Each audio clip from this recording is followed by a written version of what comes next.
Caller, you're on the air. Threatened, I felt unwelcome, and it was a Live call-in show hosted by me, Austin from Bizarre Junkies, and we got Noah from The Black Cauldron. This is now our official partnership show.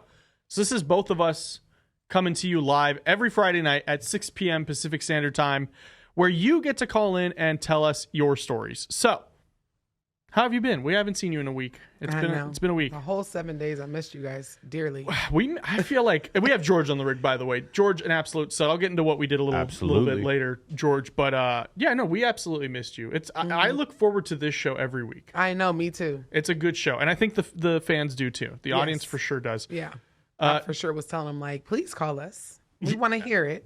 I don't think we have to worry about them calling us anymore. They love calling in, and I'm all here for it. I want you to call in. I want you to get your stories told. But George, I'm talking about how much I love you because we were up at a golf course at 7 a.m. this morning. So we were in Las Vegas, Nevada. I don't know if you were okay with me sharing that, but I just did. We have the Super Bowl here on Sunday. Massive sporting event here in Las Vegas. I never thought I would ever see one here in Las Vegas. So we have that here this weekend. So we were filming for both George's show, Gridiron Junkies, and for our friend who's been on the show, Brian Hopkins, Hero's Journey podcast, and actually, surprisingly, Bizarre Junkies. I actually was able to interview somebody about a Bizarre Junkies thing. But we were there, and George, please correct me if I'm wrong, but so we were there because the tournament is about getting older NFL players off of opioids and pain pills and onto using marijuana. Correct. They want to completely shift the narrative on this. It's a medicine that comes from the ground. They are, preaching the preach that has been going on for literally the longest time, and it's crazy that the NFL is still the last major sports league to not test for weed. Crazy. NFL. Greedy motherfuckers. But I mean, there's nothing bizarre about that. No. We're all about to watch a Super Bowl on Sunday, so they got us by the balls. They do. But so we were there this morning. We got a lot of cool interviews with a lot of cool people. Actually, it was funny. The first interview we did of the day, they threw me in. They were like, we don't know who this is, but it was Patrick Warburton. You know who that is? No. So voice of Joe Swanson from Family Guy. Oh. Kronk from Emperor's New Groove. Okay. He was in the Bee movie. Apparently he was in Seinfeld. So we got to interview him. We got to interview Daniel Cormier from the UFC. We got to interview Justin Gaethje. We got to interview a lot of cool people. Like, honestly, I think the ghost hunt we did was a lot of fun, like, professionally. Yeah. But this was like the most fun. Like, if you were to ask us in middle school, would you be interviewing all these huge athletes? That's a no. And it was surreal. It was a very cool day. We have lots of cool content coming out from that on Gridiron Junkies and Hero's Journey podcast. And some Bizarre Junkies. Yeah, and some Bizarre Junkies. So that's that. Yeah, but George and I have been up. We knew we were in for a long haul today. The last 2 days have been a long haul, but that's just how we roll here at Sticky Paws Studios. Built different. We're built different. We're built different. I'm mostly built on like acid reflux and depression. Taco Bell. Taco Bell and depression. I'm built on I got Red my Bulls. steps in today. I was okay having it. I was like, you know what? We walked all over the golf course. I was like, I'm gonna have Taco Bell on the way home. Yeah. Or way here. But so here we are again. We're at the live call-in show. We have, as you can see right down here, so a lot of you like calling in. We only have so much time in the live stream to get to everybody. So last week we kind of introduced a super chat method. So going forward, all the calls, just so that way we can make sure we can get as many people in as possible. You'll get 3 minutes. And then if you want to super chat $10, you get to skip the line, but then you get 10 minutes. Or 5 minutes, excuse me. Yeah. And then if you just want to skip the line and still stay with the 3 minutes, you can super chat $5 and we will skip you ahead in the line. But yeah, so a couple of rules. One, please try to be respectful. We're not going to censor you on what you say as long as you're not like outlandish or saying just like stuff that makes like you're just trying to be hateful, stuff like that. We won't censor you unless it's something like that. Also try to be respectful of the time. We will have a timer right up. I think it's right up here in this corner. The timer, yes, you can see it right there. The timer will come up. It'll be for 3 minutes unless you super chat the $10 to do the 5 minutes. But before we get into the call, I wanted to make a huge special thank you to our water partner now for the show, which is Ape Water. So Ape Water wants to be super nice and spread the word and kind of reward you for coming to this live stream. So every caller that calls in, I want you to go ahead and email Bizarre Junkies, which is just going to be bj@stickypawstudios.com with your name and address, and we will send you a free case of water. Yep. And it's canned water. I mean, you just had some for the I first just time. had it, and it's spring water. Y'all know how I feel about spring water now. Yeah, It's the George. best that you George, can- thoughts can on drink. ape water? I mean, you've had it. It's very good.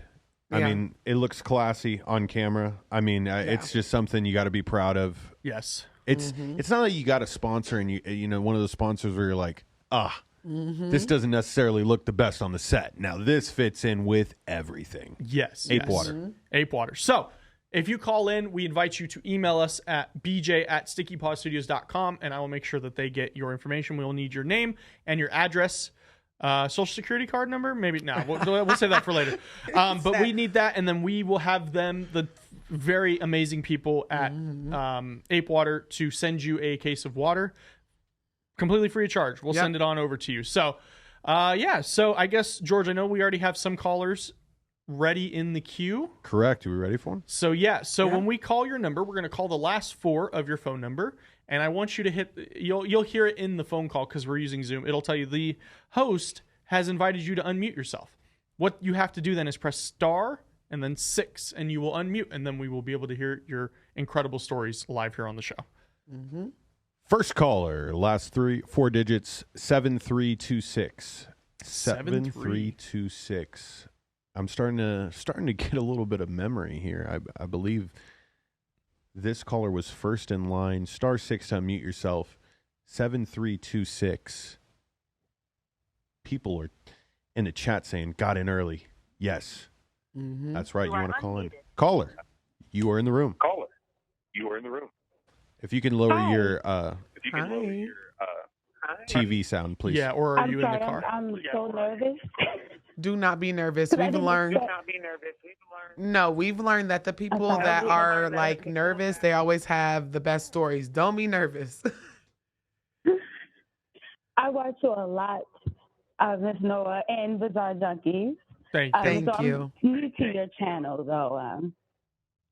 Whew. Okay, I didn't expect to be the first one. I'm used to just. No, we were looking at. We were like, okay, she's first in line.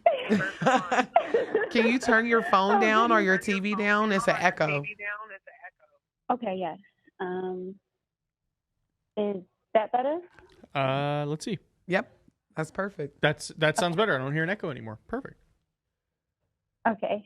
To give you like some sort of backstory, I am like the black sheep scenario. I'm a Cancer sun, Leo moon, and Taurus rising. Now, yeah. Yeah, I know the details of the chart is what balances it all out, trust me.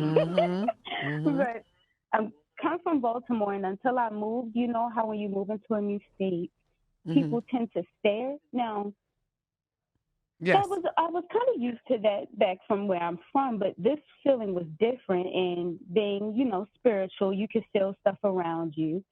Where I come from, I technically do be feeling like the strong energy of death or something. But when I got to where I am now, it felt weird. Mind you, I stay to myself. I don't bother anyone. We in an apartment complex.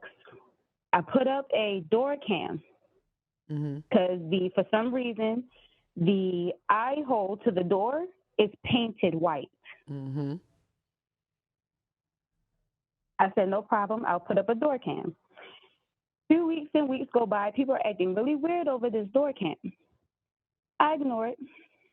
A man decides to come up at 1:30 in the morning and put a note on my door saying that we mess and play with voodoo, and whatever happens, it is what it is from now on, and claimed that there was stuff following him around the house. Immediately, my girlfriend, she's scared. She want to put a chair up against the door. She's trying to Right. She's trying to call people over, her family to the house. Like, no, he put something on our door. This is a threat. I'm like, I got it. Immediately, I knew. Light the white candle and put it by your door. I called my healer. I told him what was put on the door. I sent him a picture of the exact note because I left some stuff out, of course. That it was a nasty note. I guarantee you, The moment I let them see me spraying Florida water around my door and left the white candle lit at the door, gone. Yep. No more interferences. Gone. Yep. They were gone. They were gone. What was frustrating for me is I was like, they're Haitian, so I know what they. You get what I'm saying? I know what the practice is a bit. I understand. I get. I was like, so if you know that I might know what you know, Why even play with me? that Mm-hmm. You know thing? what? Yeah, I knew I was calling in the right. Yes. Why would you even do that? Thank you for sharing.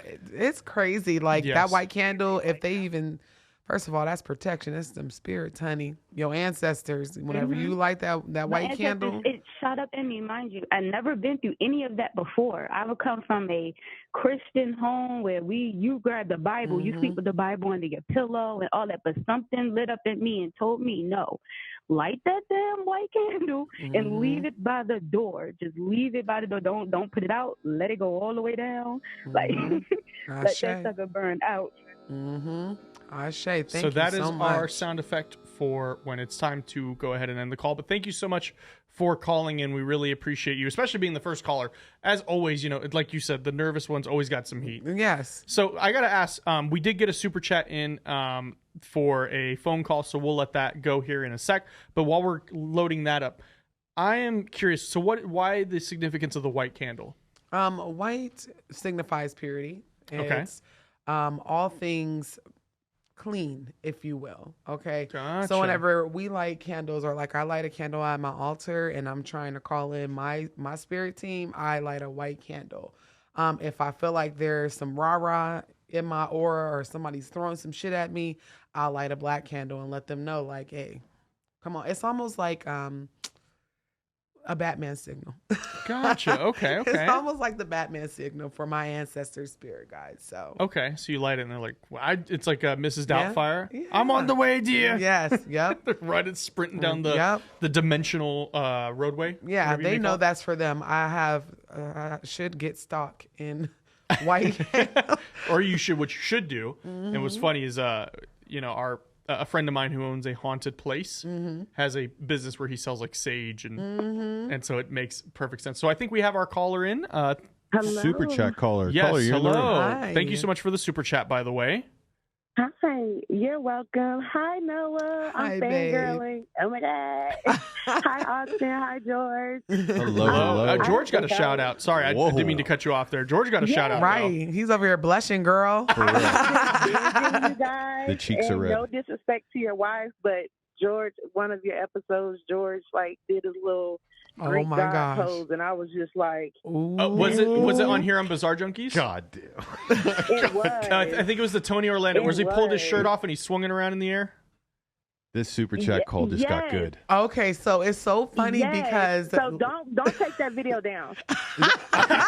You know what? Just for you, I'll leave that video up. you know what's funny is that my daughter, my kid was like, "Hey, did you see in the comments they were calling George fine?" I was like, "No, I didn't catch it. Where?" Hey, George. She was like, "Yeah, it was so weird. They were like, George is sexy." I'm like, "What?" Way better than the Yeah, so comments you gotta I be all get. humble about it and stay behind the Oh, camera. I Look see at him. George. I He have got his own show, girl. I got a football He has podcast. a football podcast. We just filmed a bunch of content for it today too. Believe it or not, my Well, my wife engineers the show, so you'll get to see the better half too. Yep. And he over Yeah. here red. Listen, that's how you No, know he's I'm excited. He a dedicated man. He said, "Listen, somebody, I know I'm taking." Yeah. But I'm oh, still but hey, fine. no, I'll take the validation. hey, props to I'll Mrs. take the George. validation. All props to Mrs. George. Notice how I haven't started the clock. This call is amazing. All right. Yeah, George said that one's on him. All right, here we go. Here we go. 5 minutes on the clock.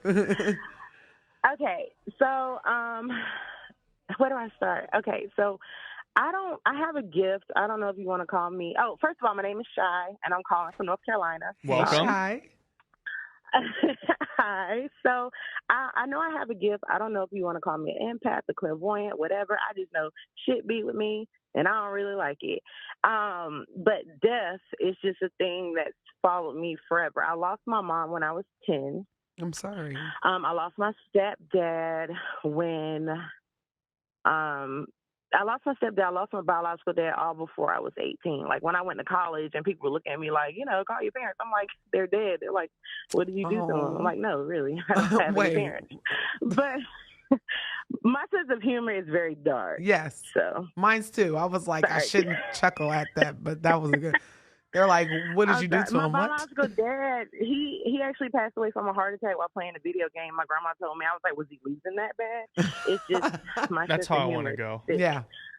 But my story is like when my mom died, I kind of knew before it happened. Like when all of them passed, I knew before the words were told to me. Mm-hmm. And this one particular thing happened. I'm 33. This happened when I was like 30. Mind you, my mom died at 30. Mm-hmm. And a lot of crazy stuff started happening to me when I turned 30. And I had my cousin's baby mom. I've never met this girl before in my life. She came to my house to pick up his sister. And when she walked into my house, she was pregnant at the time. When she walked into my house, I just felt nauseous. I felt so sick. And I had this look on my face, and my baby sister is like, are you about to do that thing? And I was like, yeah, I think I'm about to do that thing. And the girl's looking at me like, what is she about to do to me? I'm like, no, don't be scared. I can sense stuff. And what I'm about to tell you, you could do with it what you will, but I really, really feel like I need to tell you. I said, I don't know what you have on you or who is around you. I don't know if it's my cousin. I said, but when you get home, you need to pray and cleanse yourself, cleanse your space, but in particular, pray over that baby. I don't know what's going to happen, but for some reason, I feel like you should really, really cleanse your whole whatever. So fast forward, her baby ends up dying a few months after she had him. He was born with some kind of disease, and he ended up passing away. Mind you, when all of this is happening, I don't really realize it. The one thing about my gift, I can't connect the dots until after stuff happens. And just last week, for some reason, she's been on the back of my mind, and I called my sister, and I was like, hey, you remember that time, just to make sure I wasn't crazy. I was like, you remember that time where I told my, so-and-so's baby mama, she need to do this? I said, you realize the baby passed away a few months. She was like, you know what, you're right. And she was like, well, I don't know if she did what you told her to do. And I mean, I'm not saying that's a consequence of it, but I'm not a believer in coincidences. And a few things like that has happened to me before. Like I was driving down the highway, and I felt sad, like grieving, but I knew, my stuff was good. But something told me to call my aunt. I called my aunt who lives in Arizona, and I was like, is there something you want to tell me? And she was like, no. And I'm like, no, it's something. And she was like, well, her husband's daughter, her husband was killed that morning in a motorcycle accident. And I was feeling all of their emotions. Yeah. And it's really weird. And one thing about my gift, the little shit, I can never pinpoint it when it's happening. Yeah. But after it's marinated and sat a little bit, it's like, oh, that's what it was. Yeah. So that's kind of my story. I don't tell many people because I'm already crazy, certified on paper, so I don't need them to have more ammunition. So I only tell a select few, but I was just compelled to share my story with you guys. Well, thank you. That was amazing. I had an experience like that. I had that happen today. Yeah. Like a friend of ours, her son was sick, and we could have helped it. The spiritual realm could have helped, but you had to be willing, Yep. And sometimes they don't listen. They don't know. And it's not their fault.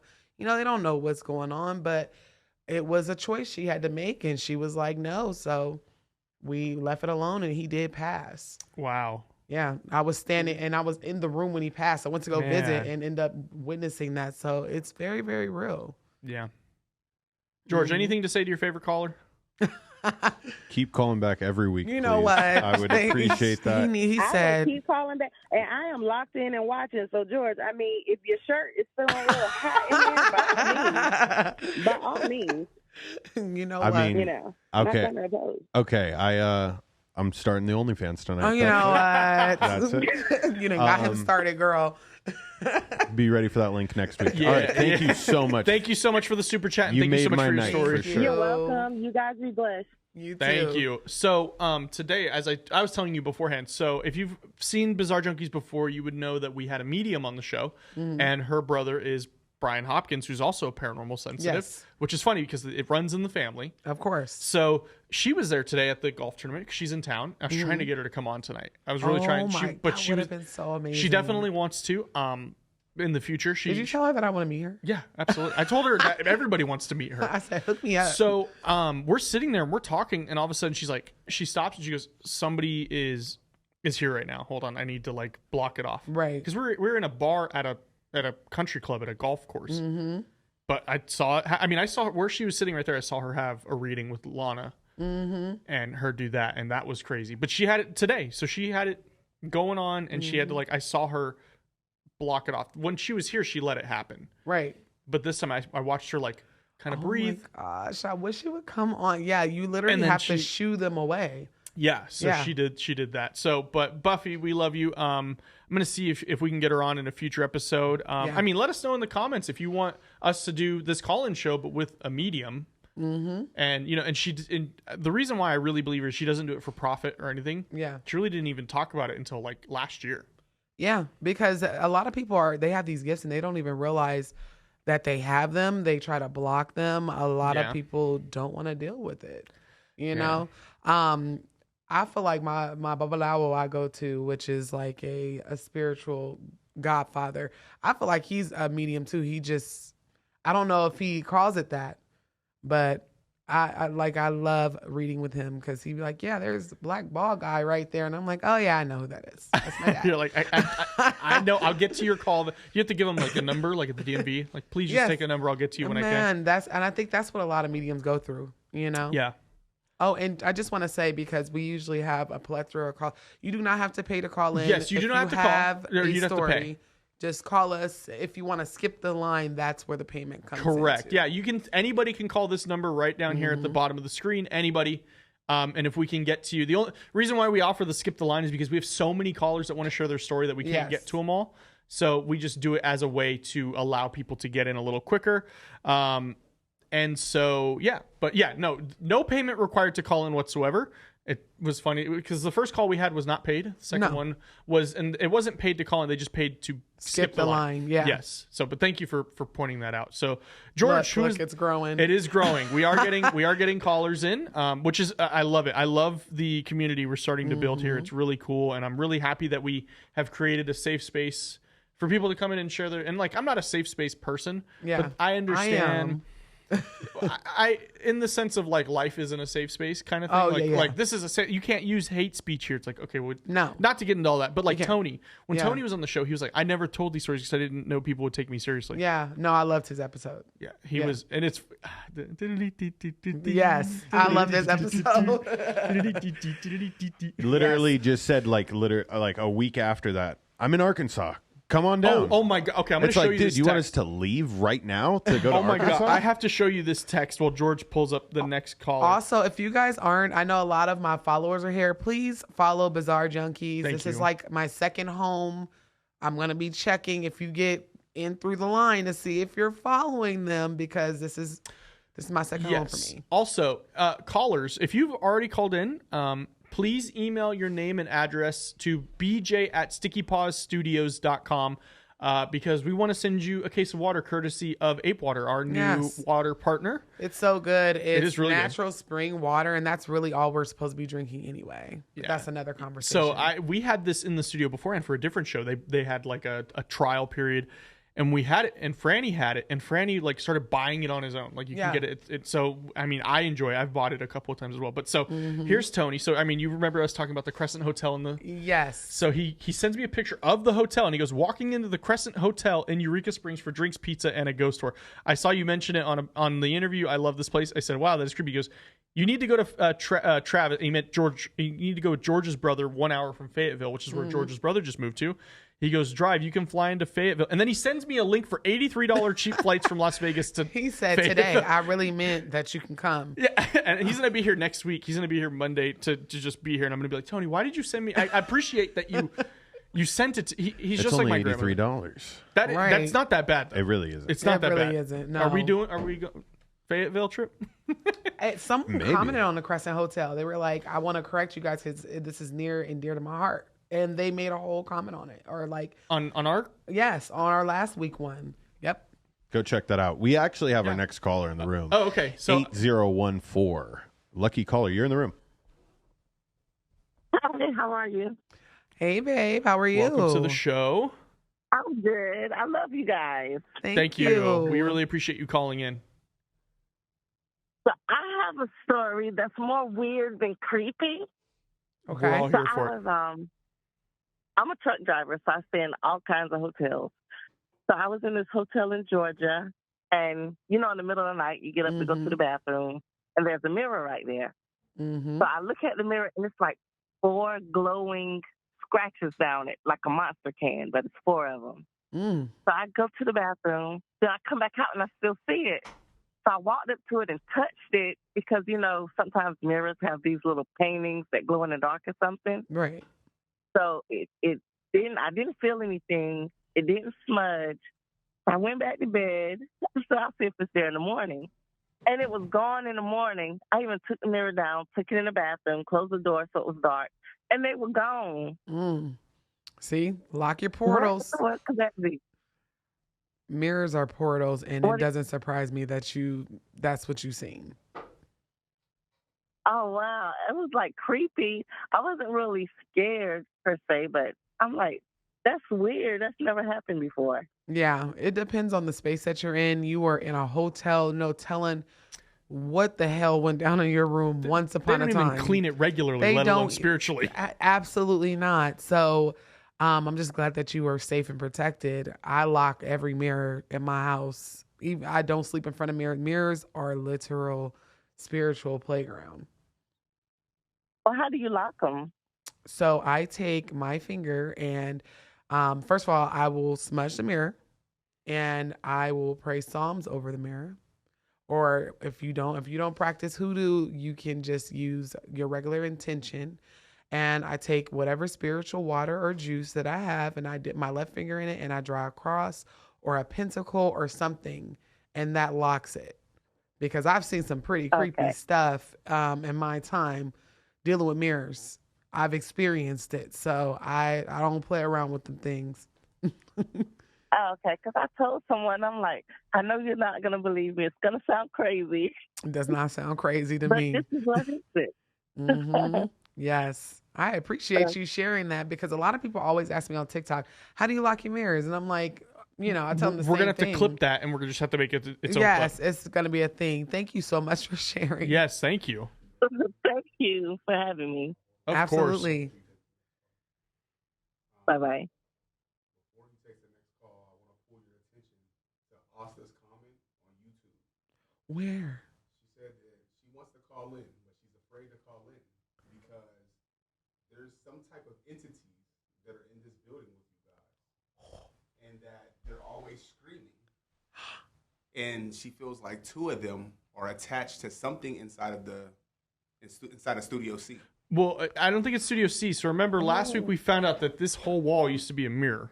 Okay, so where's this comment at? Hold on, pause. It's on your YouTube. Pause. Okay, can you repeat that again though? Okay, Because no, you were kind of half muted. Ashton, I'm sorry. I'm sorry.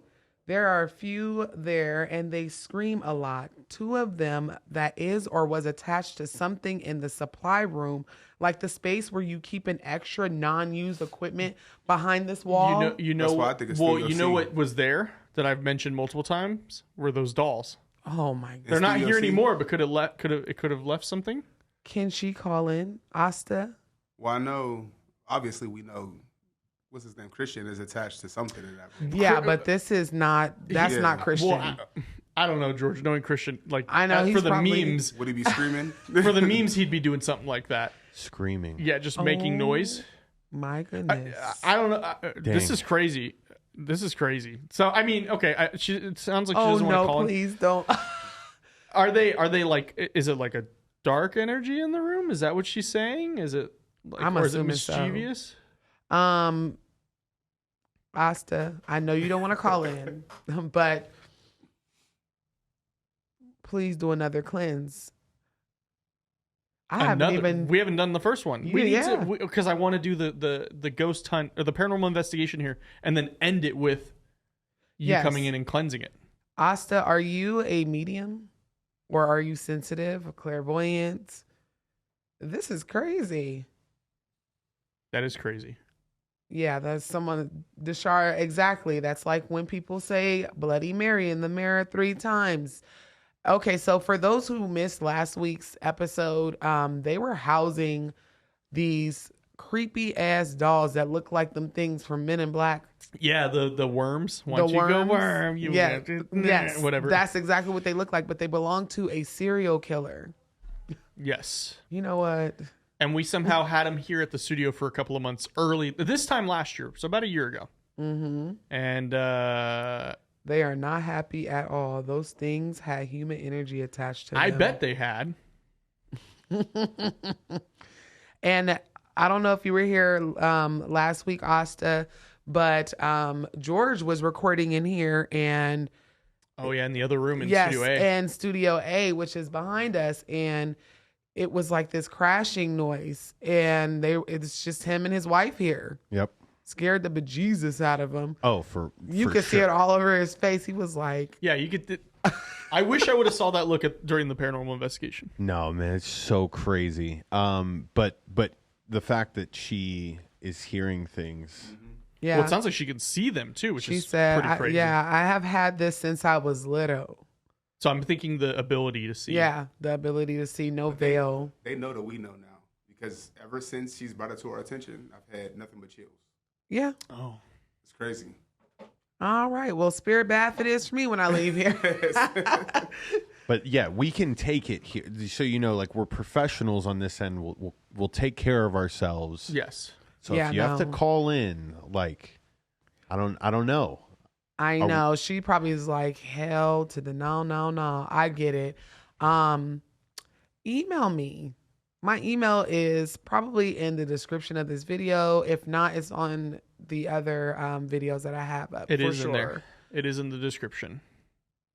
Well, that wasn't creepy at all. No, that all right. We're off to a great start now. Okay.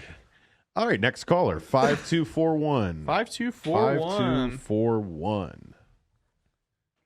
*6 to unmute yourself. Remember, if you call, send me your address and name to BJ at Sticky Paws, Sticky STICKY, PAWSSTUDIO.com or s.com. And that way I can send you a free complimentary case of water from Ape Water. But hello, caller, you're in. Hi, Hi, Welcome to love. the How are show. you? I'm fine. How are you? I'm good. Doing Thank you good. so much for calling in. No problem. Okay, so I want to tell a story that happened to me about 2 years ago. Mm-hmm. Okay, so I visited my sister that stays with my aunt. And my aunt, she stays like 20 minutes from me. And she has custody rights over my sister. And my sister is 18. Mm-hmm. And I'm 21. Mm-hmm. So the room that my sister sleeps in, we had a granddad that used to stay with her. She was his caretaker, but he ended up passing. Mm. And the day before I went to her house, I went to my friend's house, and she has a Ouija board. And I knew nothing about it, but she told me about it once before we played, so I still decided to play. Mm. And someone reached out to me, and it was an ancestor. He gave me his name, and it was James. And he said he was a granddad. So I was like, okay, cool. So I didn't think nothing of it. So the next day, I go to my aunt's house, and it's time to go to bed. So I went to bed, and I slept in the same bed with my sister. And she was laying literally like right next to me. Mm. So I go to sleep, and I had sleep paralysis. I guess that's what it's called. And I was like, I knew I was asleep because I could see and hear everything, but I couldn't move. Mm-hmm. So it felt like something was like sitting on top of me, like choking me. Like Mm-hmm. I felt pressure on my stomach, and at the time I was pregnant, and you'll hear about that later on in the story too.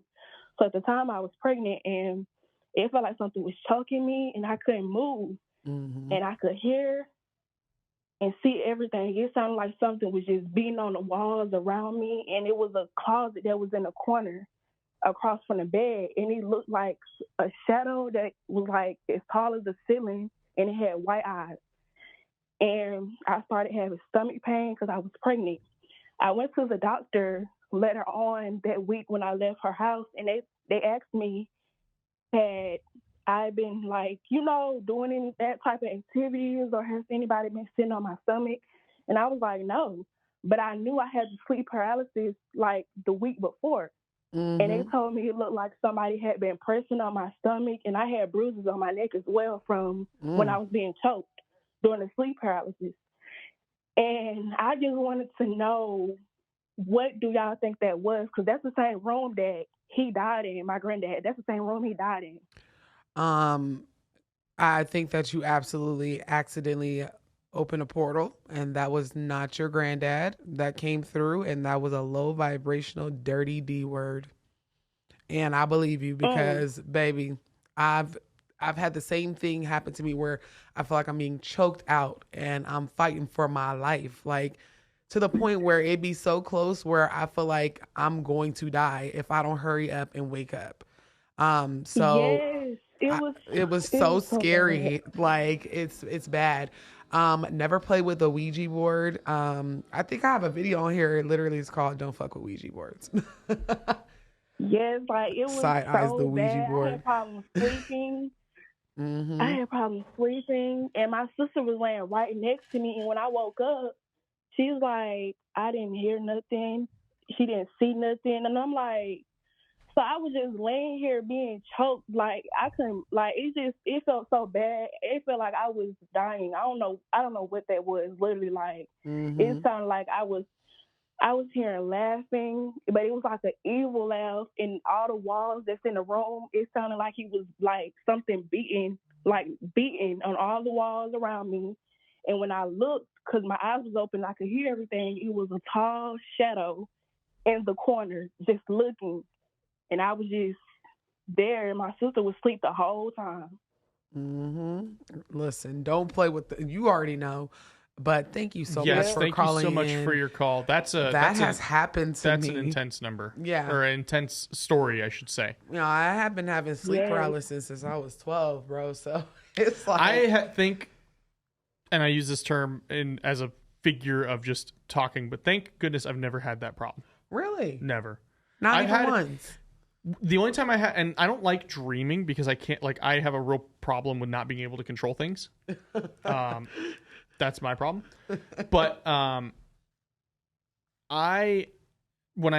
so my previous job, I was extremely depressed. I have depression, runs in my family. I was diagnosed, thankfully, when I started going to I had a job that paid for benefits, and I was able to go see a therapist and a psychologist and all that. And, it helped, but I started taking medication. I was on 20 milligrams of Lexapro a day. It's that's a lot. A high dosage. Yeah. And when I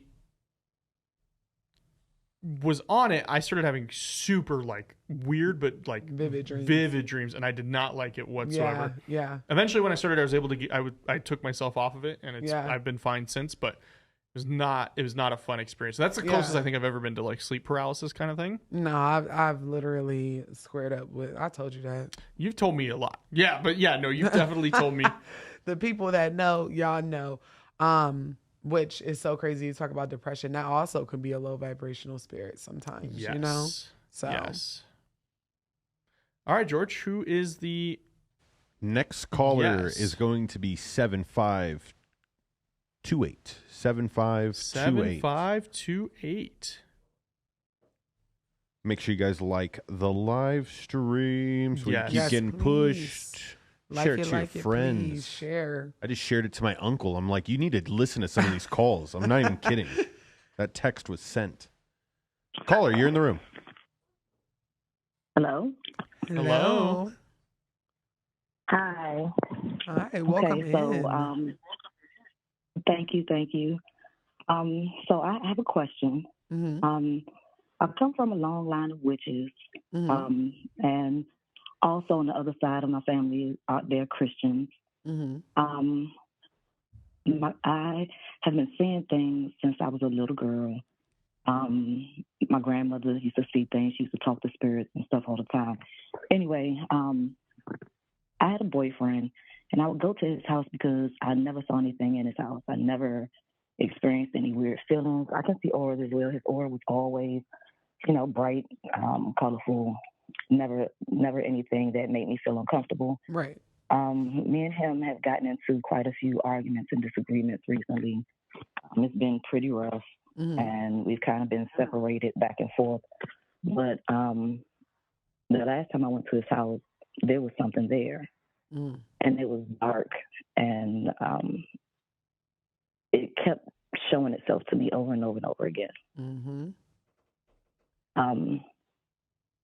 The last time that it did, he got kind of angry, and I ended up leaving. Mm-hmm. He called me on the phone. He tried to calm down and everything, but I could feel his energy through the phone. Mm-hmm. And I'm wondering if, I guess my question is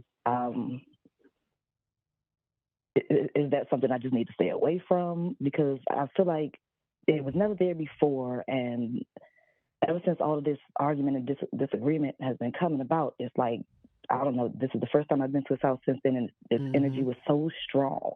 Mm-hmm.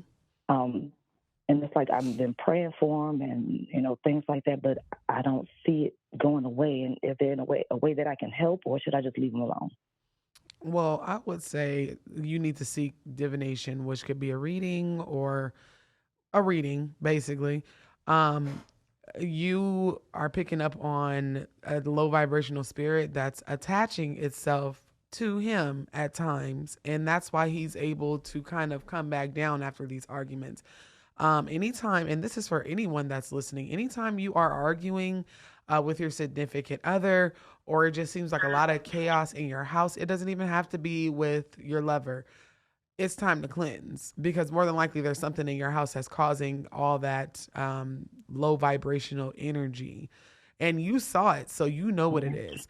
It's really up to you. If you don't want to seek a reading, you have to make the decision to be like, okay, I'm either going to deal with this and try to help, or I'm out. I'm done. So it's up to you. I've cleaned my own home, and I'm a reader myself, so I do pull out my tarot cards and read myself sometimes. Ashe. Yes, but I don't want to just leave him hanging. So should I offer to help cleanse his home? Yeah, you can do that. You can do that if you really feel like this is not him and this is this entity that kind of sits on the back of his neck at times, especially if it's recently. I would definitely recommend doing a cleansing for him, at least for his house. I mean, I would dunk him in a tub and do one of those too. Well, thank you so much for your call. We do have to let you go at this point, where we are going to move on to the next caller. Thank you so much, love. Yes, thank you so much for your call, though. The calls, I mean, they just keep getting, they keep getting better and better. This should be real. Everybody ain't lying, saying they seeing things and sleep paralysis. It's just crazy. All right, George, who's our next caller? Next caller is going to be 7621. 7621. 7621. You'll press *6 to unmute.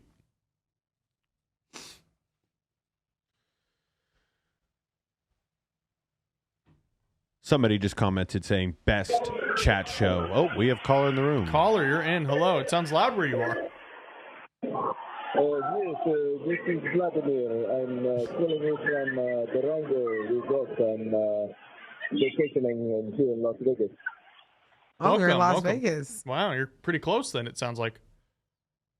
Yes. I was told that maybe you could offer me some assistance. I have a very unusual problem that I need help with. I hope possibly they tell me bizarre junkies could help. Yeah? Yes. You help? Yep. Yeah, of course. Okay, good. You are experts in many things, yes? You could say that, sure. Okay, I have a very unusual problem. How you say? I interest in many different things, and I have different hobbies, I should say. Mm-hmm. And one of the hobbies that I would like to, how you say in American, partake. Is that Yeah, that's saying? that's the right word. Partake? Okay, yes. I'm sorry, my English is not very good, so thank you for your patience. Okay, so basically, what I want to do is I'm looking to buy a wolf. Yes. A wolf? A wolf, like a wild dog. Oh, you okay, call a me the wolf. Yeah, right? yeah, okay. Yes. Okay, so I like to buy a wolf, Mm-hmm. and I need to how you say? I would like I saw an American movie many years ago that I thought was interesting. It's called The Werewolf. And so my thought is I would like to purchase wolf. If you could help me locate wolf, and then I need wolf to bite me because I wish to become werewolf. Okay, all right. So I can howl because I want to be able to howl at the moon. So is this something bizarre? Why you laugh? What's this funny? I'm sorry. Sorry, it's just an unusual type of call we get. Sorry, I think no I offense, know. Wyatt. Are you guys some sort of scam or are you legit? Because I was told that the Bazaar Junkie could help me, no? I'm legit. I know a guy that knows a guy, and I'm he looking right now. breeds. He breeds werewolves.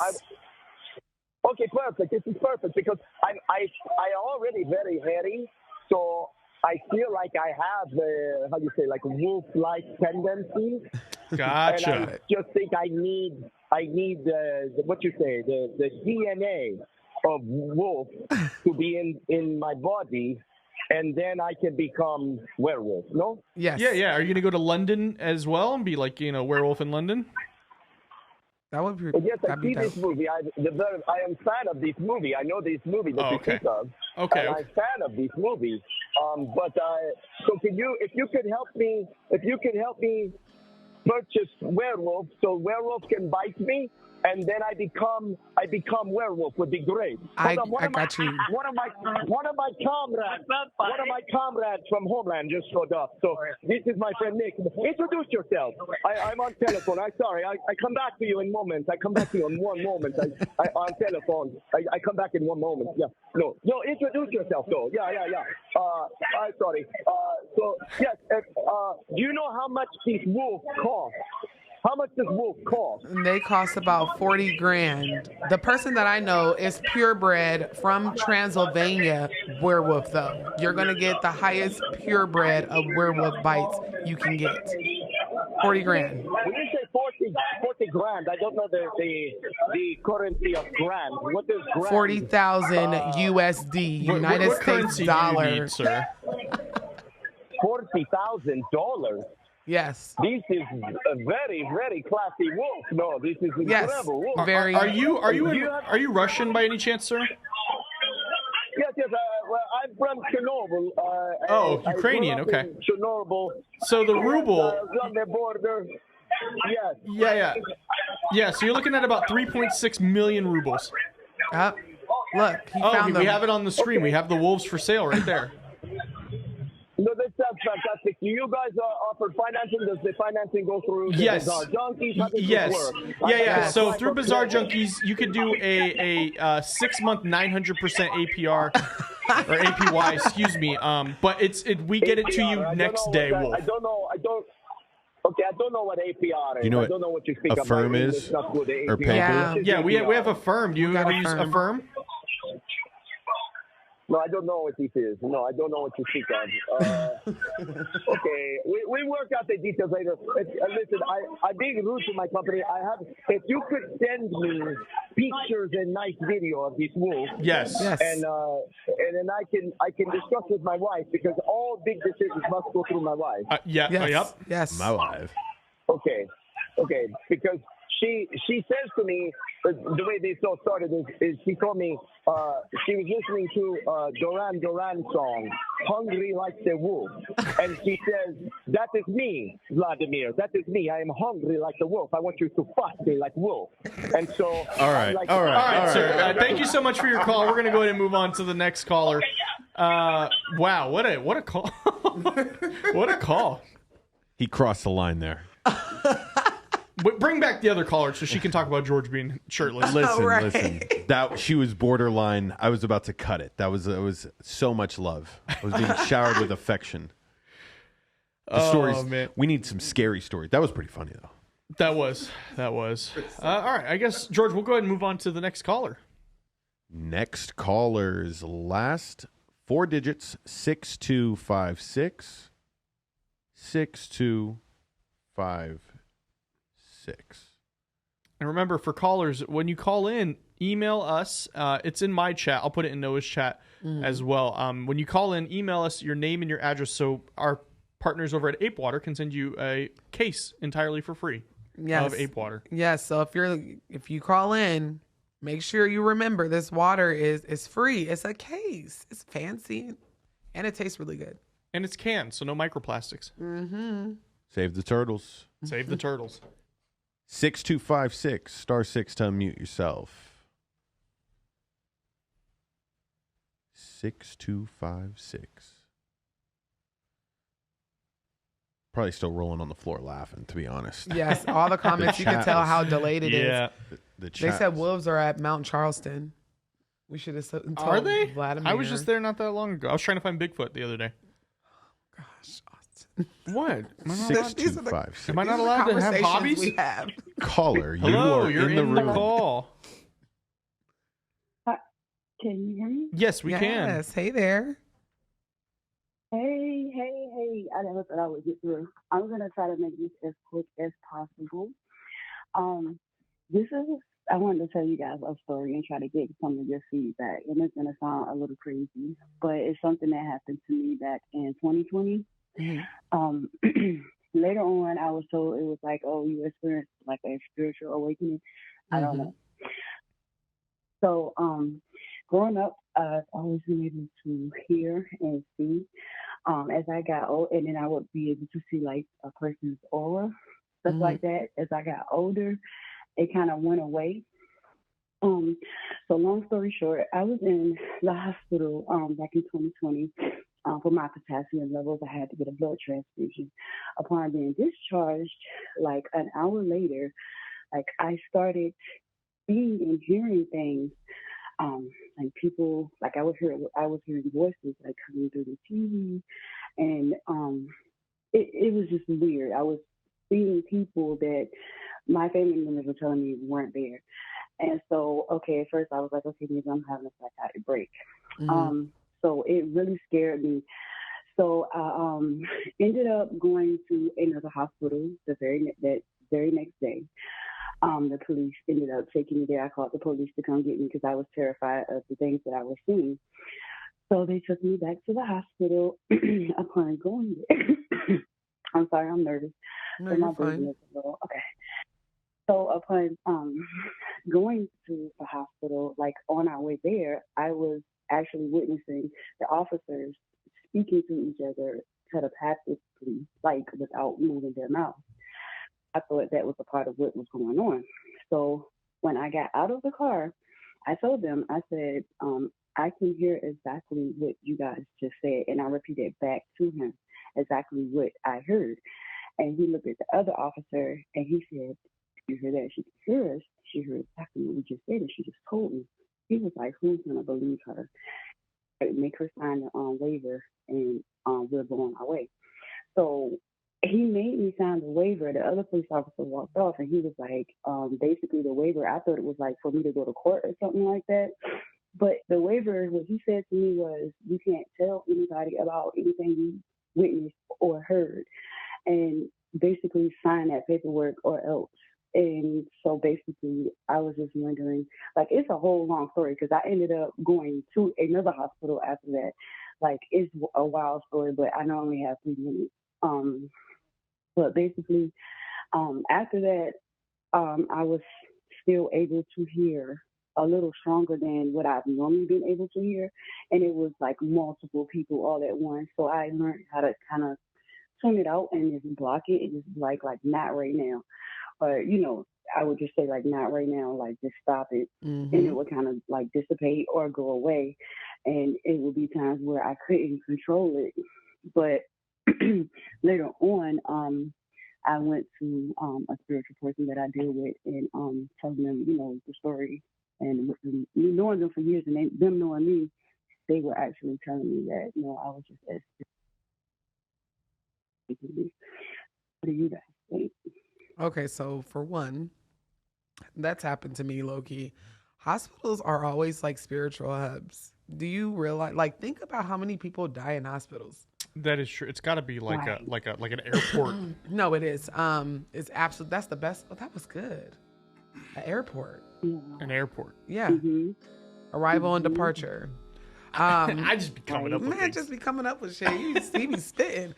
I was in, and I know that we probably have another caller, but I was in a hospital room with my mom. My mother had a stroke a couple years ago, and I brought her food and all that other stuff, and I fell asleep in the recliner next to her, and all of a sudden I hear 1,000,001 voices. I was having what I assumed was sleep paralysis. Wow.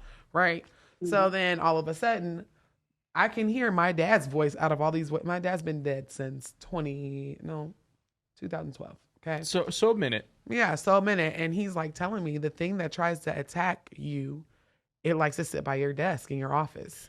Oh no. Okay. And so then I start hearing all these voices, and then I look up, I open my eyes, and there is a stark gray looking white man with a Stanford hoodie on in my face, transparent as hell.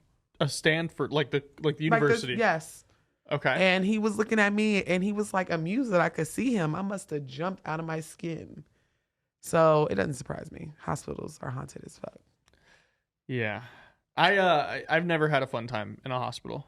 I had to go to one recently. An ER room for my little one a few weeks ago. Really? Yeah, he's good now. It was something we could fix there and then, but it was but it's never nobody's ever like, let me just go to the ER today. Let me just go to the hospital. I can't wait. I love staying in the well. Whenever I have my babies, it was always fun because we got steak and colossal shrimps and this big dinner. And we didn't get that. We got she got a bundt cake. Yeah, a whole bundt cake. Yeah, they gave me a cake for each of my kids and a bottle of sparkling cider and this fancy ass dinner. So yeah, I mean, we wanted In-N-Out, so I was like.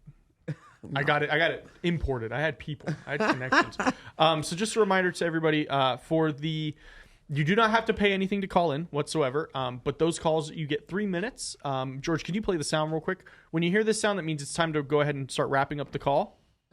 I can barely hear it whenever I'm on the call though. Oh, I can hear it every time. So it's a terrifying grandfather clock striking 4.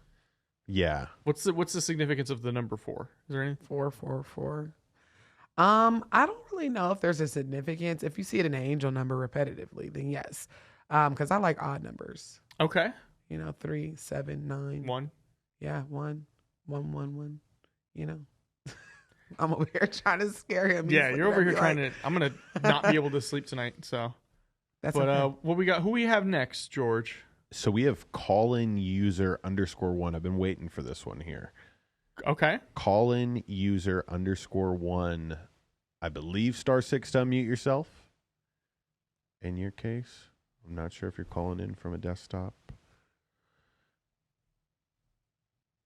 But I'm going to ask you to unmute yourself. Call-in user 1.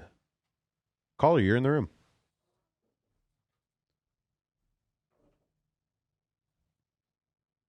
Hello? Hello? Hello? Oh, there you are. Yes. Hello? Hey there. Oh, could you go ahead and mute your TV for us really quick, please, and thank you?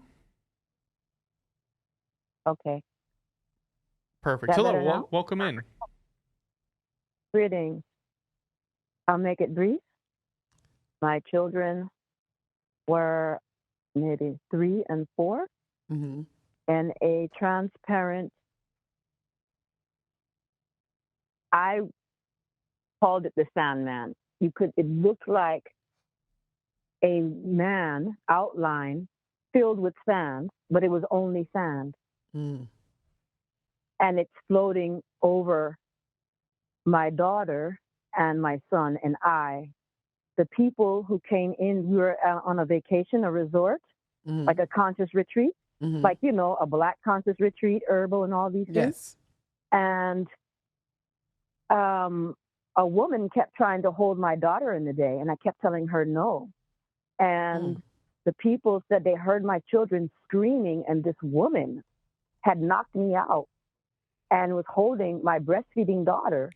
What the heck? And I'm found with all my clothes buckled over the bed, knocked out. I don't know how I lost consciousness, how she broke into the room that was locked.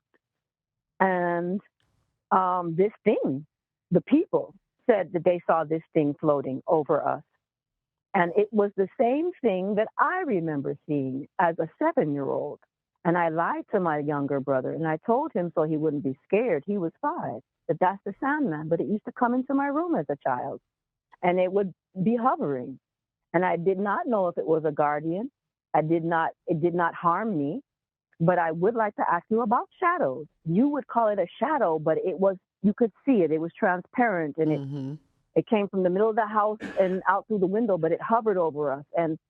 And maybe another time, a couple years later, it scratched me. It sliced my thigh all the way from the knee to the middle part. It was like a good 10-inch slice. I still have it. Now it's only 4 inches. But my brother and I were together again. We're older now, like 9 and 7. But we saw the shadow go from the walls. It could only go on the wall. And it was like it was a black shadow. Like, we were not allowed to watch scary movies. I did not have anything other than a vampire in my mind. It was something I never saw on TV. So it actually reached out and touched me. Like I've never come with a scar or blood except from a dream. But here I am in waking state with my brother, and this shadow comes over to us and slices me to blood. Oh my God. In front of me and my brother. And it's still there, the scars. So I'm asking you really a question. I'm asking you to please tell me, what is this that is floating over me in my childhood and floating over my daughter, and has got the Illuminati knocking me out and chasing and blackmailing to kill people. Now my daughter is being held hostage. She is held hostage. She has never experienced high school. It's not fair. Where are you from? The U.S. government. Say again? Where are you from, like, originally? I was raised in California. Yes, I'm a Black person from the Caribbean, but I'm raised in California. Okay, because I asked two that. Black parents from America, a grandfather from the Caribbean, but I'm from America. I'm a math teacher. I was raised in California, went to school in Atlanta. My body has been in America for 2/3 of my life. Okay. That sounds like something that somebody, first of all, I would consider that a D word for sure. All right. But it almost sounds like it's some kind of generational, something that was conjured up. It doesn't sound like the average, low level, low vibrational D word. It sounds like this is something that somebody threw on lineages. That's why I asked, where are you from?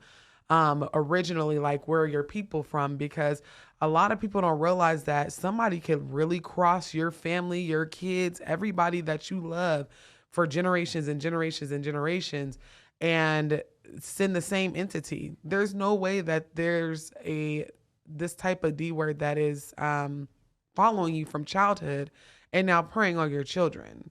That's why I asked, like, where are you from? I would definitely seek divination, but something in the African spirituality realm. Of course. I mean, that's what my roots are. That's what I'm going to do. I know that you have, what do you call that? Hands-on experience. So I'm asking you, like, I asked my godmother already, what is this? It's something that I haven't seen with anyone else that I have assisted. Yeah. And my mother, something happened to where she's out of her body, and she actually tried to punch my newborn baby out of my belly, and my brother had to beat down our own mother. Police came. This is someone who works for the government. My mother works for the federal government, and she actually tried to beat my aunt. She's like, "Give me this baby." I mean, she really did this. And my brother actually beat our own mother like a dope fiend. Like, he's got hands. He beat up the police. So, but he couldn't believe she was really doing this. And other people had to, I mean, like the police couldn't even believe it. Like, she was not, what I'm trying to say is the things that have happened to my body while the baby was inside, it's unbelievable that she lived. And now they're holding her hostage, and it's not fair. That I have a child that has been torn from her father and her mother and has been threatened that they would kill her brother if she leaves. Like, she has snuck and gotten calls to me, and I really just want help for my poor daughter. I've got grown-ass Masonic men, Che Malik Bo, that he's connected to the police in the Bay Area. He's infiltrated the Black Panthers, sent somebody with HIV to beat me almost to death and rape most of the Black Panthers and has given them AIDS. We are being pursued, so they are giving me death threats. They are watching my daughter, and the government is like, yes, let's see what powers she can sprout. So these men have lied to the government, told them that my daughter has superpowers so that they can force me to do whatever is their bidding. And they're saying, we're going to rape your daughter if you don't do juju for us. And my daughter is in harm's way. And I have gone already to the FBI. And of course, the FBI is the wrong people to do this. But if I've got the police in tandem in the back pocket of a drug pusher, Che Malik Bo, and he has actually been able to rape. He's murdered his wife. She's in the grave. A Black conscious school teacher. He beat her to death. The whole community knows. So when we are living in America that enables dirty cops or any Black man that's on drugs to hand over the women that they think has power so that white men can game rape us, we don't have any help. So, sister, I'm saying in a world where the white man is allowed to have that and rape our kids, I'm terrified for what these monkeys will do to my daughter, and she is being held captive right now, and I would like your assistance. And when you look me up, or not even look me up, when you do divination on me, I am willing to assist you if you help me with my babies. I am a mother, and I'm only pleading because I'm scared. Listen, and my daughter is scared. I can't do the proper First of all, this is above my pay rank because I am not initiated. I'm not there yet, baby. But I will say this. It sounds like there is some kind of spiritual attack on your lineage, something that somebody started this a long time ago, and it needs to be broken. I would definitely consult with a babalawo, and you said you have your spiritual guidance, but he's actually, he's monitored phones and he has threatened 2 babalawos already. He's actually had the feds contact the babalawos and threatened them. And they have removed their hand from assisting me. So I'm capable of putting people down. I'm capable of putting down dirty cops that rape kids. I'm capable of doing a lot of things, but my mother is more powerful than me. That is just the truth. She is wicked, and she is twice my age, and she's been doing this juju. That's how a Black woman gets into federal government, because she's able to give away or betray her own people. So that's where she's in the position. She's more evil. White people will not accept Black people into the government unless they're willing to give kids or harm the other Black families. So we don't have anybody gunning for us. I'm not initiated, but I'm more powerful than any of the so-called initiated people in the Bay Area. They tell me so. Like, when there's a child murder, they bring me in. And I'm not even old. I'm your age. So yeah, I definitely... I've been known since I was a child. Everybody knew who I was since I was a child. I was chaperoned by government officials since I was a child. And it's because they know what I am. And so now they're assuming that they don't even have a birth certificate for my daughter. I birthed her myself. Don't even have a birth certificate. Didn't even bury her placenta in America. Like, I'm not stupid, but I'm thinking that somebody that gets, there's got to be some of us that are real and have real elders. Like, I'm thinking that you have, like, you're young like me, fine, but we know people, we have elders that have, and I'm saying, for a child's sake, can someone not be selfish and care? Because I would love to return the favor. I would love to bless you. However, if you have a family member, something, let me help you. But please help mine. That's all I'm asking. Unfortunately, I come from I'm the first generational spiritualist in my family. And everything that I've learned is from Babalawo.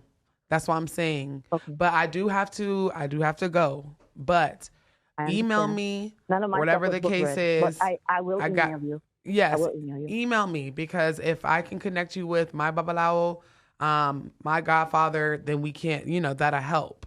So I appreciate Okay. you calling in and telling your story. I really do.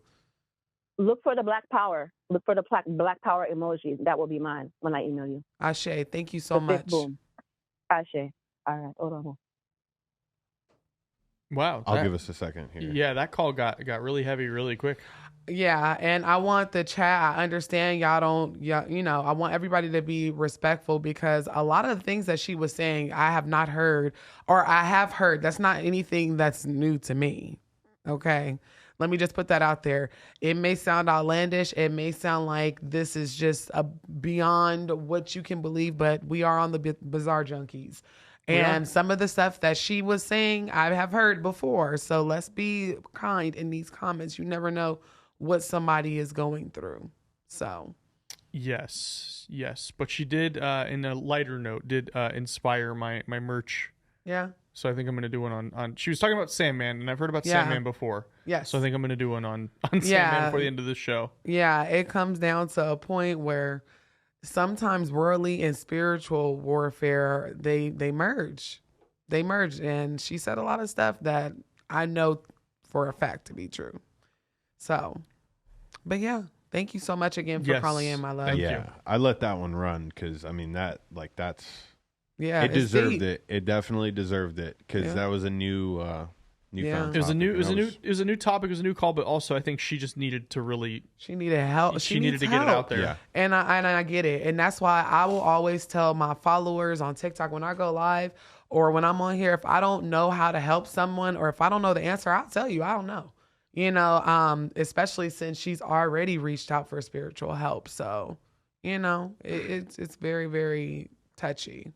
And then if there's anybody in your circle if there's anybody in your circle that may be able to provide her with assistance, make sure you still send an email. Yeah, to the please. Black Cauldron so we can connect you guys. So that we could assist because at the end of the day, we should be helping each other. Yeah, and that's just in the beginning and end. Please email me if you're still on here. I'm not sure if I see you in the comments, but email me because you never know what resources somebody has. I could be a help. Absolutely, and we want to create a community here that helps everybody. So that's what we're kind of about here, but also telling more stories. So George, who do we have next up on the call list? We have 7559. 7559 *6 to unmute yourself.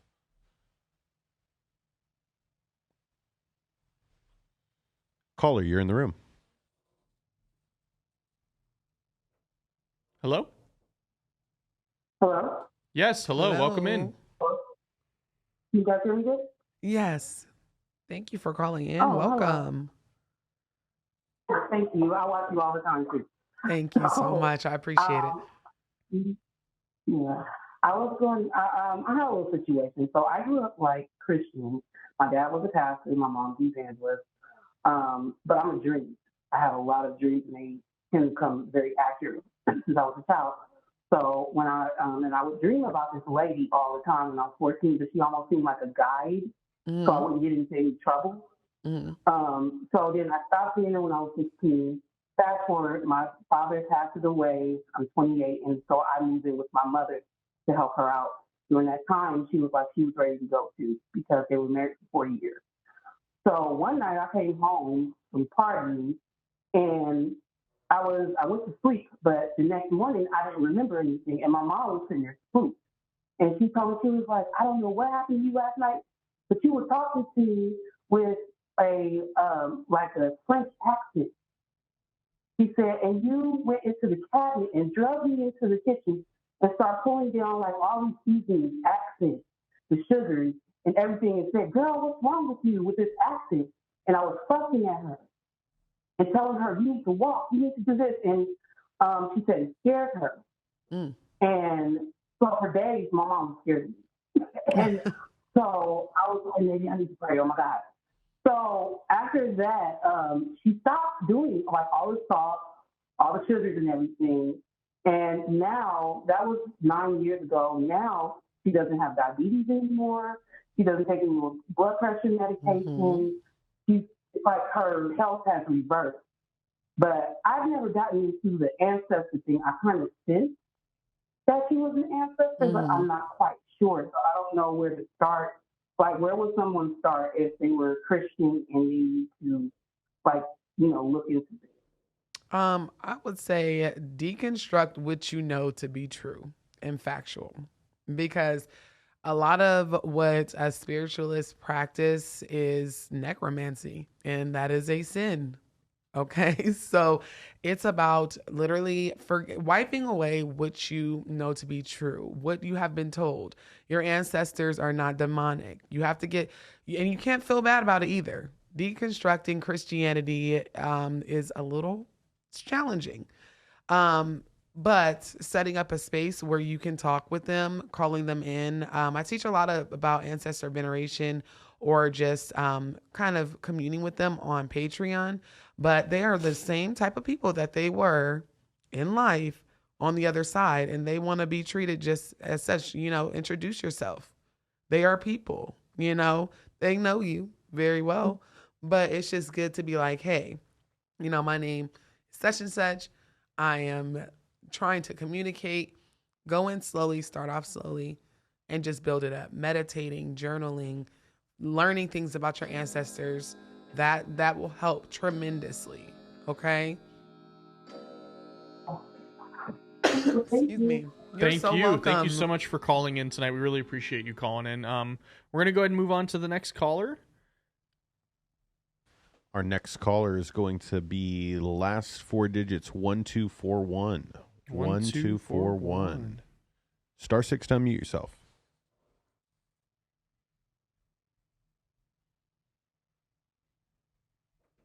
Caller, Hello? you are in the room. Yep. I want to say hi to Noah. I love her channel. Thank you, love. Hello. Hi. I'm very nervous. So one time, my mom told me, I don't know how long ago, and she was in the bathtub with her cousin, and she said the house started shaking. I'm trying to speed this up because I know I don't have a lot of time. So her aunt got her cousin and her out of the tub and put a towel on them, put them in the closet, and an entity came in the house. And she said her aunt was saying Bible verses, out of the Bible. Mm-hmm. And she said she doesn't really know what happened. And I would want to ask you, Noah, what do you think happened? And she said when the entity came in, the house started shaking and it felt like it was moving and everything else. Yeah, that happens I notice it happens whenever you have something that's super low vibrational. And in all actuality, the house probably wasn't shaking. They just wanted to give that razzle dazzle. Yeah, D words are weird like that, in fear, because whenever you're dealing with low vibrational energies like this, they feed off of fear. I promise. And this is to everybody in my comments. If you ever encounter that kind of energy, square up with it. Literally square up with it. It will diminish so quick. It does not like the beef. It just feeds off of fear. It's like Freddy Krueger. Yeah, my mom tells me where protection crystals, she gets mad at me sometimes when I don't use the crystals that she's got in me and stuff. And honey, she will get on me about all of that stuff, wearing my crystals, my necklaces that she's bought me. She will get on me about it. And then I'm going to have one more quick story about what happened to me and my mom. We were asleep, she said, and I got out straight out of the bed, opened the curtains, and I looked up to the sky, to the moon or whatever, and I was laughing, talking, and I got right back in the bed. She tried to wake me up, and I had no memory of it. None whatsoever. Yeah. And I don't know what happened. I literally, like I said, y'all need to cleanse. Just make sure that you aren't inviting. And when I say not inviting, don't talk. I don't say the D word in my house, but don't give it any more attention than what it deserves. Acknowledge it and be whatever. Because possession and all that other stuff is a thing. It really is. Because that's not sleep. You're not a sleepwalker normally, and that's not something you would do whenever you sleepwalk. So cleanse and keep the space like the energy clear. Yeah, and I live with my dad, and I'm not gonna lie, my room is very, very, very messy. And yeah. Yes. And when like school and stuff, I get very like stressed, and especially when I go into my room. So I try to take a breather, you know, get me a snack, living room, calm down and stuff, because his house has like lots of negative energy. Not gonna lie, my mom's told me about it too. Yes. And I can feel it. Yes, ma'am. Well, thank you so much for calling in. Yes, thank I would you. highly recommend clean your room and smudging and all that good stuff. But thank you so much for calling in again. You're welcome. I love you, Noah, so much. Thank you so much. I love you too. Thank you so much for all the support. I Yes. love my subscribers. They and will followers. let you know that they love you. I don't. Listen. How do you know you have a Black Cauldron supporter? Because they'll tell you. Yeah, yeah. They're awesome. And that's not a bad thing. I No. think it's great that you have such a dedicated following. Yeah, those are my Mr. babies. Fresh out here just dying. I know. We have to get him on one day. He's technically already on. Kind of on, but kind of off. Yeah. I kind of like him. I almost kind of like him as like a faceless figure that George is creeping towards. I was about to say, where are we going? Should I come up? Oh no! Hey, they can't. On this one, is this my camera? No, that one's not on. Oh. No. I'm keeping you hidden for right now. No. They have to. They It's have to. mysterious. Yeah, we have to keep them here before we reveal who The you man are. behind the mirror. Yeah. Yeah. We Yeah. should talk about mirrors. I know, Probably not. especially since this wall. Yeah. To your left. The man behind the screen. Well, because Yeah. this wall wasn't here before. Yeah. So this wall here, though, was the mirror. And now I can see where it used to be a mirror. No, that's actually from our old shelves. Oh. I was about to say, We you didn't can do honestly that see. bad of a job covering up when we first moved in. We had to change out shelves. You know what? We need to cleanse. Do we have anybody in queue? Yes, we do. We have 6436. 6436. Star 6 to unmute yourself. And while that caller's unmuting themselves, I'm telling you right now, you want to hit the call lines. Hit the call lines. Caller, you're in the room.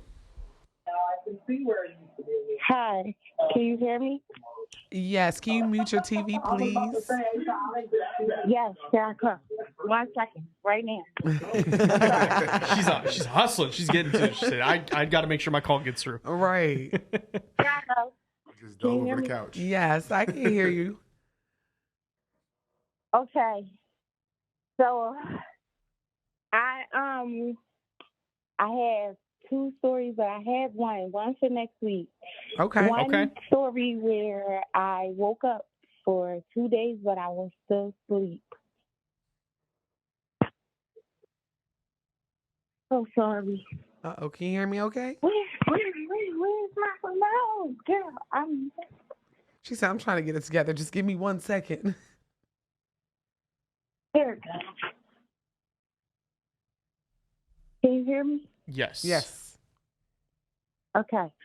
So I have one story. All right. So I'm big on energy. Like I'm very like intuitive. Like so much so that I can almost like I can't seem to be like in a room full of people. I stay by myself a lot. Mm-hmm. So my first experience that I'm gonna tell you this week is when I was 11, and I used to go to. It was a mother of our church. I used to go to church a lot, and we call her Nanny.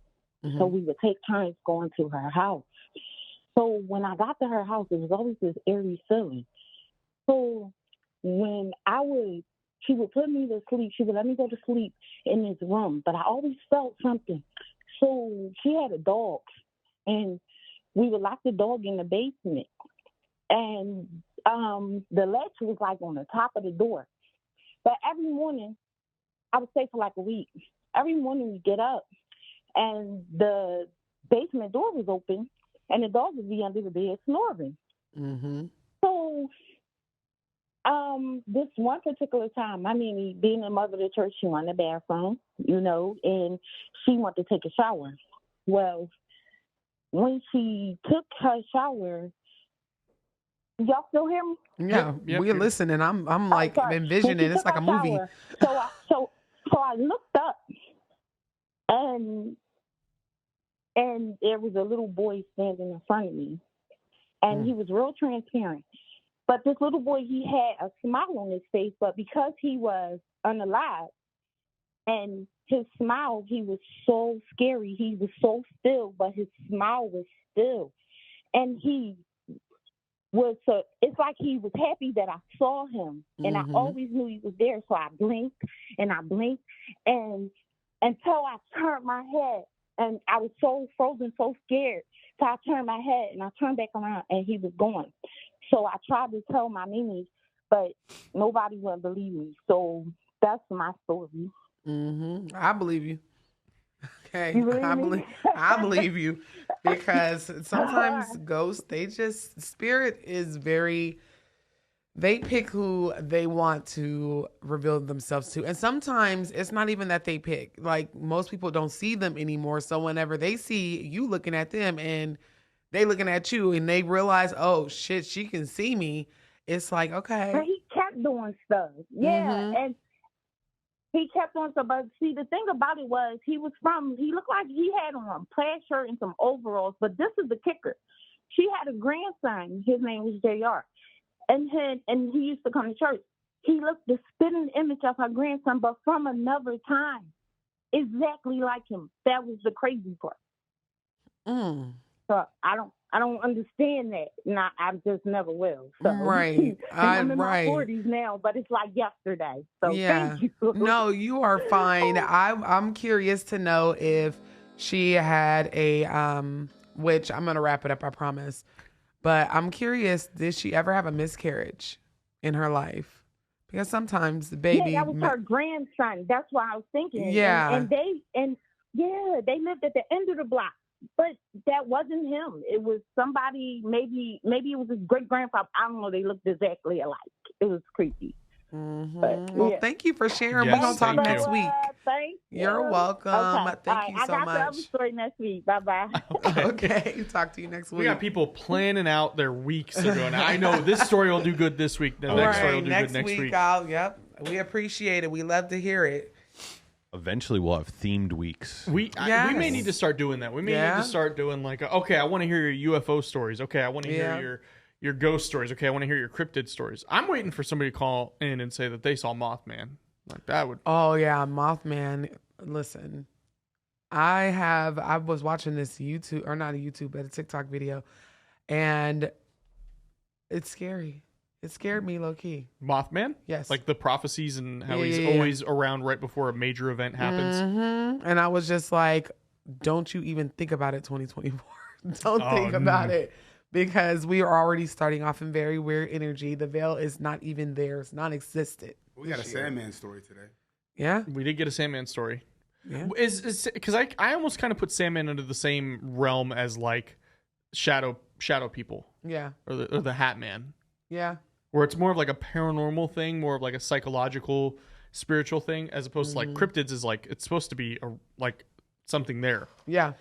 No, they can be paranormal. Like, Bigfoot has been said to be able to like be interdimensional and stuff like that. Did you see the TikTok video where the guy said that he had Bigfoot's head frozen and it was passed down to him by his dad?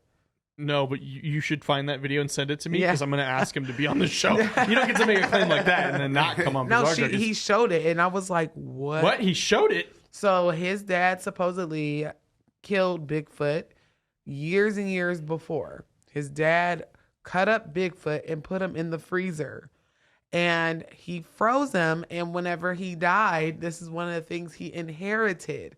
And I looked at it, and he was unthawing it, and I was like, "What the fuck is that?" It very well could have been Bigfoot, and I don't believe that there's just one. No. There's definitely not. The Sasquatch researcher we had said that he sees several of them in the Colorado area. Yeah. We have a chatter in your chat who's asking, "What is Mothman?"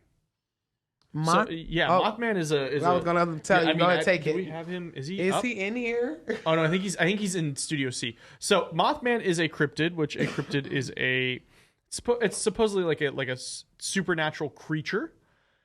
Mothman in particular is a humanoid creature with wings that has two bright red eyes, and it's mostly seen in Point Pleasant, West Virginia. And there's a whole movie about it called The Mothman Prophecies. And so it's said that he shows up just before major events happen. Yeah. So like there was a bridge that collapsed in West Virginia.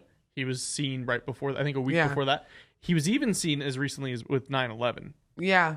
Like and right around there. Yeah, and that's why I said 2024 better not even play in my face the way we don't need nothing else. We don't need anything. Your bingo else. card doesn't have anything else on it? We have nothing else. I wonder, was the Mothman here in Las Vegas whenever Trump won the state of Nevada? Anyway. Oh, I mean, I don't know about that one, but maybe with like October 1, maybe there was a Mothman sighting, but yeah. I don't know. Mothman's like a weird one. Like that's one that you don't see that many. Everybody has like a Bigfoot story. Everybody has an alien story, but not everybody has a Mothman story. So that's one that's definitely. They said there's definitely Bigfoot family members. Yes. There. It's a tribe of Bigfoot. It's a species. Yes. There we go. It is. I think it has its own cryptid zoology. Like it has its own zoology name. Like it has its own like animal. Like how like they have Latin names. How do you give something a name that you've technically never found?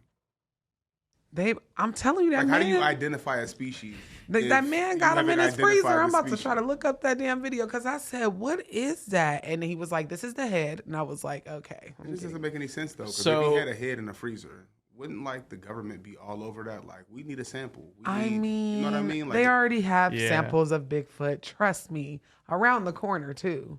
I mean, yeah, we've heard a lot like of people having like plasters of like feet and oh, he's right there actually. He's right there. That's Bigfoot. About to sack. Who is that? Who's the Niner that he's about to sack? It's Joe Montana. Joe Montana. Well, I mean, is that a prophecy for how the Super Bowl is going to go? Yeah, probably. Everybody is on the same page with that. So Gigantopithecus is the scientific name for the creature that is being associated as being Bigfoot. Yeah.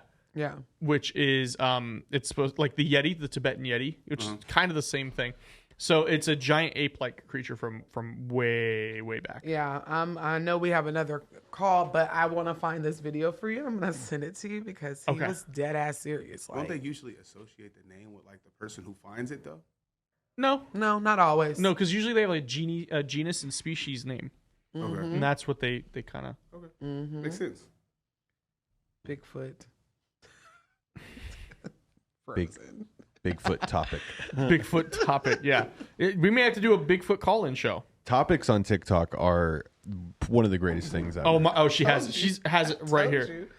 He's like part 2. Do you want to send it to me and I'll send it to George and we can play it on the. Yeah. See, my father shot Bigfoot and froze him in 1953. Let me go ahead and send this to you now. Yes. It's a part 1 and 2. When was the Patterson? I don't remember off the top of my head. When was the Patterson Gimlin film? 1967. So he has claimed to have had a Bigfoot that was shot before the famous movie came out. Yeah. All right. I sent it to you, and there's a part 2 in the comments. She did. I'll forward it, George. It was so like weird. And that's why I said like people, even with our callers, like the lady. I think we've seen this guy. I think we've played him on the reaction show before. Even like the lady, everything is not for fake. Like that spaceship that was hovering over the Sapphire. Oh yeah, everybody saw that. We did. Yeah, that was a crazy one. I remember that brought us like we came in on like we were on vacation. Yeah, and we came in and talked about that. Yeah. George, I sent it to you on admin. Someone said another spiritualist on YouTube that lives in Vegas. Yes, Kaya. I have to actually hit her up because we were supposed to collaborate. She is here as well. Yeah, I just commented that. Yep. Shy is asking if we've delved into the Jersey Devil before. We do. We actually, on the Bizarre Junkies channel, have a video from our late former partner of the show, Christian. He did a whole episode on the Jersey Devil. I actually remember cutting that in my living room with him. Yeah. Watching it. So we did cover Jersey Devil. Yeah. I'm telling y'all, you need to follow Bizarre Junkie. We talk about the same stuff, just in a different context. Yeah. You know, like the supernatural and all that other stuff. Follow them, please, if you are not already following. George, I think we have the video. Oh, yes. I do. Here we are. Here's the video. My father shot the Bigfoot in 1953. They had to cut it up to get it out of the swamp. I have all the body parts. You can see it has a lot of ice on it. It has remained frozen. It's like a big pine cone. Its eyeball there. This is very heavy. It weighs about 120 pounds. So I can't move it by myself. I have to have somebody help me move. Okay, now in the comments, it's a part 2. And somebody was like, wait, let me just make sure. Franny, are you in the chat right now? I need Franny, because Franny is a special effects artist. He makes masks and stuff like that. I need him to weigh in. He legit, I almost guarantee you, this is in a previous Bizarre Junkies Reacts video. Franny, I don't know, my ding ding ding ding was going off on that. Those teeth were too perfect. Right. Yeah, it looked... For it to be something that's 70 years old. I am struggling to find those the teeth are whiter than my teeth. Supposedly we got Walt Disney frozen, but until they show the records on that, I don't believe it. Gosh. Hold on. Give me a second here to find Did you this see how part. perfect your teeth were, though? Like, seriously. It was That's flat. a real Bigfoot. It's a real I have a Bigfoot. juvenile. Now, what happened back here in this dry creek? That's a real Bigfoot. What happened I back just here in can't this... zoom in. That's weird. That's a real Bigfoot. I also have a juvenile. Now, people keep saying, why does the eyeball look like it's made out of paper? Why does it look like it's flat? First of all, it was frozen for 65 years, you idiots. Look, He's saying that's a on real business. Bigfoot. I also have a juvenile. Now, people keep saying, why does the eyeball look like it's made out of paper? Why does it look like it's flat? First of all, it was frozen for 65 years, you idiots. That's He hilarious. said, all right, listen here, you yahoos. Right. I know what I'm doing. I know what I'm talking My father about. shot the Bigfoot. All right. Yeah. Okay. All right. Well, That's honestly, that's I real. don't know. I don't know. Look, I literally looked at it and I was like, what is that? But Franny would be able to tell us because he does this. Yeah, Franny would look at it. He'd be like, nah, y'all fell for that? I call BS. I don't know. I've seen a frozen If body. you had the juvenile, you would put the juvenile on display with the head. Like, I'm putting everything on the table so I can prove my I position. would show everything. I'd be like, Right. oh, you think I'm lying? Who just pulls out the head? Like, I'm pulling out the torso, whatever else you got. Pull it all out. I'm pulling out like the buttocks. Right. If you're trying to chop it all, like, let's see a Sasquatch ass. Yeah. And then How many times have you seen an ass this big? Smacks it, it jiggles like gelatin. Well, also, it's like you're going to keep it perfectly frozen for all that time. Like, what freezer did you buy in 1960 that 53, has worked? That has lasted? You haven't had one power outage? Right. Gabrielle said it looks like a bison head. That's a good. Okay. Hey, back in the 60s, they just had the block of ice. You'd carve it into it and just put it in there. Right. It was an You ice know box. Wasn't it an what? ice box back then? Put the head in the No, snow. they had electricity. Now, They didn't go to school and ring the bell. And you know what? No, he said this was in 53. Yeah. Right. They had, it was like an ice box, but to my understanding, they had refrigerators. It just didn't look like you know what? ours. Hold on. What Right, refrigerators? look it up. Right. I wasn't born until the 80s, so I can only speak Yeah. from that point moving So forward. I'm just like, wait. The 50s. They must be way behind us because they're still laughing about him calling everybody idiots. Yeah, dude, I took that as an insult. Okay, so here's the thing. There's no way, unless he bought one dedicated to Right. Bigfoot, there's no way it's Right. fitting in there. Right. Even my fridge now, like I got the double door one, that's not fitting in there. But seriously, who's choosing to freeze Bigfoot's head over steak? No, Like, no you- one. Well, here's the thing. I would in the terms of if I catch Bigfoot, the live call-in show becomes Congress can show up here and they can listen to all the calls before we reveal it. Do you know how expensive it would be to have 2 refrigerators back in the 50s? Yeah, that's what I'm saying. That's what I'm saying. Or even just to kind of add on to that, you are not going to cash out on Bigfoot. I'm sorry. The Bigfoot, you wouldn't put him on display. You just want to keep him and pass him down. Like, No, I'm selling that. no, I'm selling that. Especially so he claimed that he killed him in the 50s. The Patterson Gimlin film came out in the 60s. You're not telling me, oh, these dudes just made money from this footage of Bigfoot. I have one. Right. I don't know. I mean, whatever it is, I do feel like it was frozen for a long time, and I do feel like it's something that is a mammal. Now, definitely. Is it Bigfoot? I don't know. His teeth are flat, and the things that have flat teeth, they are herbivores. Herbivores, right. Yeah. It's supposed to be a carnivore, though, right? So, not necessarily. No. You've never heard I've gotten attacked and somebody died from the Bigfoot. You just hear them walking through the woods, minding their business, for real. Listen. Have you ever heard of a Bigfoot attacking someone? Yeah. But not eating them. Not eating them, no, but just it's like blunt and throwing. They throw rocks. Can you imagine getting hit in the head with bro, but it's like getting hit by like a rock like this big by like a boulder. By like Shohei Ohtani, right. Okay? You're gone. I got my ass whooped with a 100-year-old tree. Right. By Bigfoot, yeah. Yeah.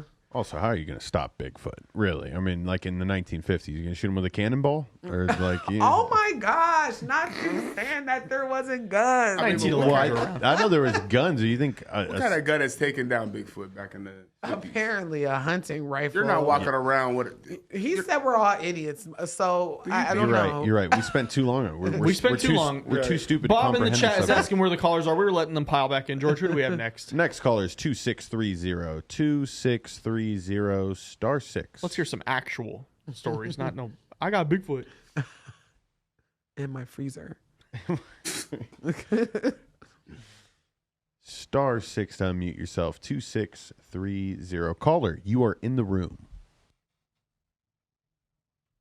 Hello? No. Oh, sorry. We had you muted. I'm so sorry about that. That's a George. George, you got to take your shirt off now to make up for it. Sorry about that, caller. Please continue. Jesus.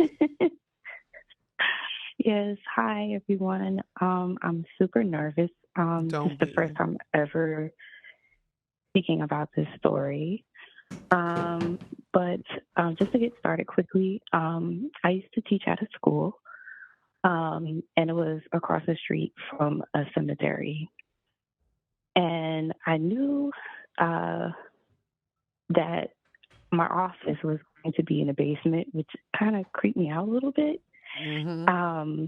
So anyway, I started, because I am Christian, I started by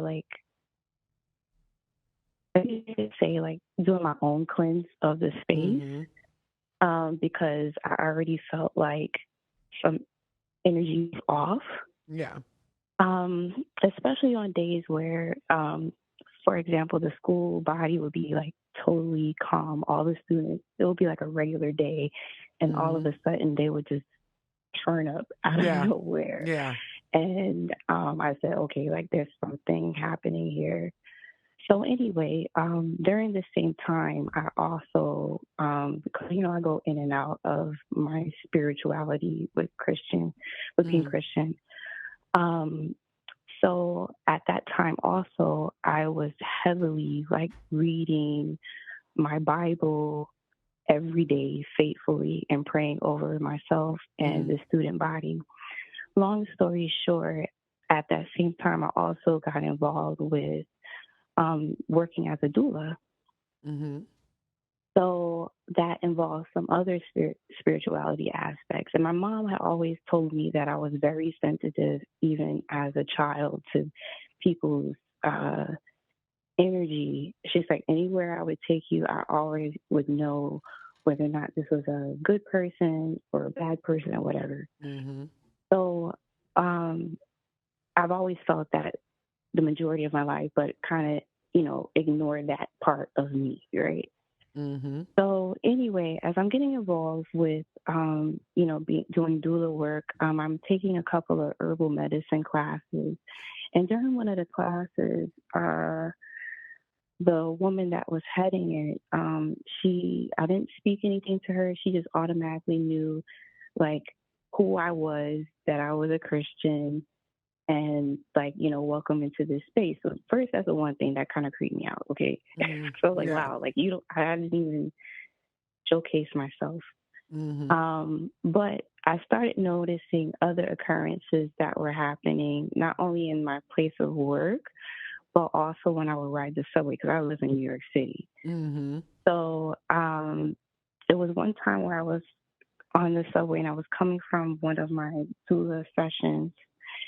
And at that time, there was a man that was coming through one of the cars. And this kind of scared me away because I was, like I said, I was already feeling very sensitive to a lot of people's energy and feeling a lot of different things around me. Mm-hmm. So I felt like this man wasn't a regular person. I don't know how I could explain that, but I think he knew that I knew that, and he stopped right in front of me. And all I did was I just prayed so hard to myself. Like, I think he knows I know that he's not just a regular person just roaming the car. Because, you know, New York City is crazy. Yeah. We have a lot of different things happening.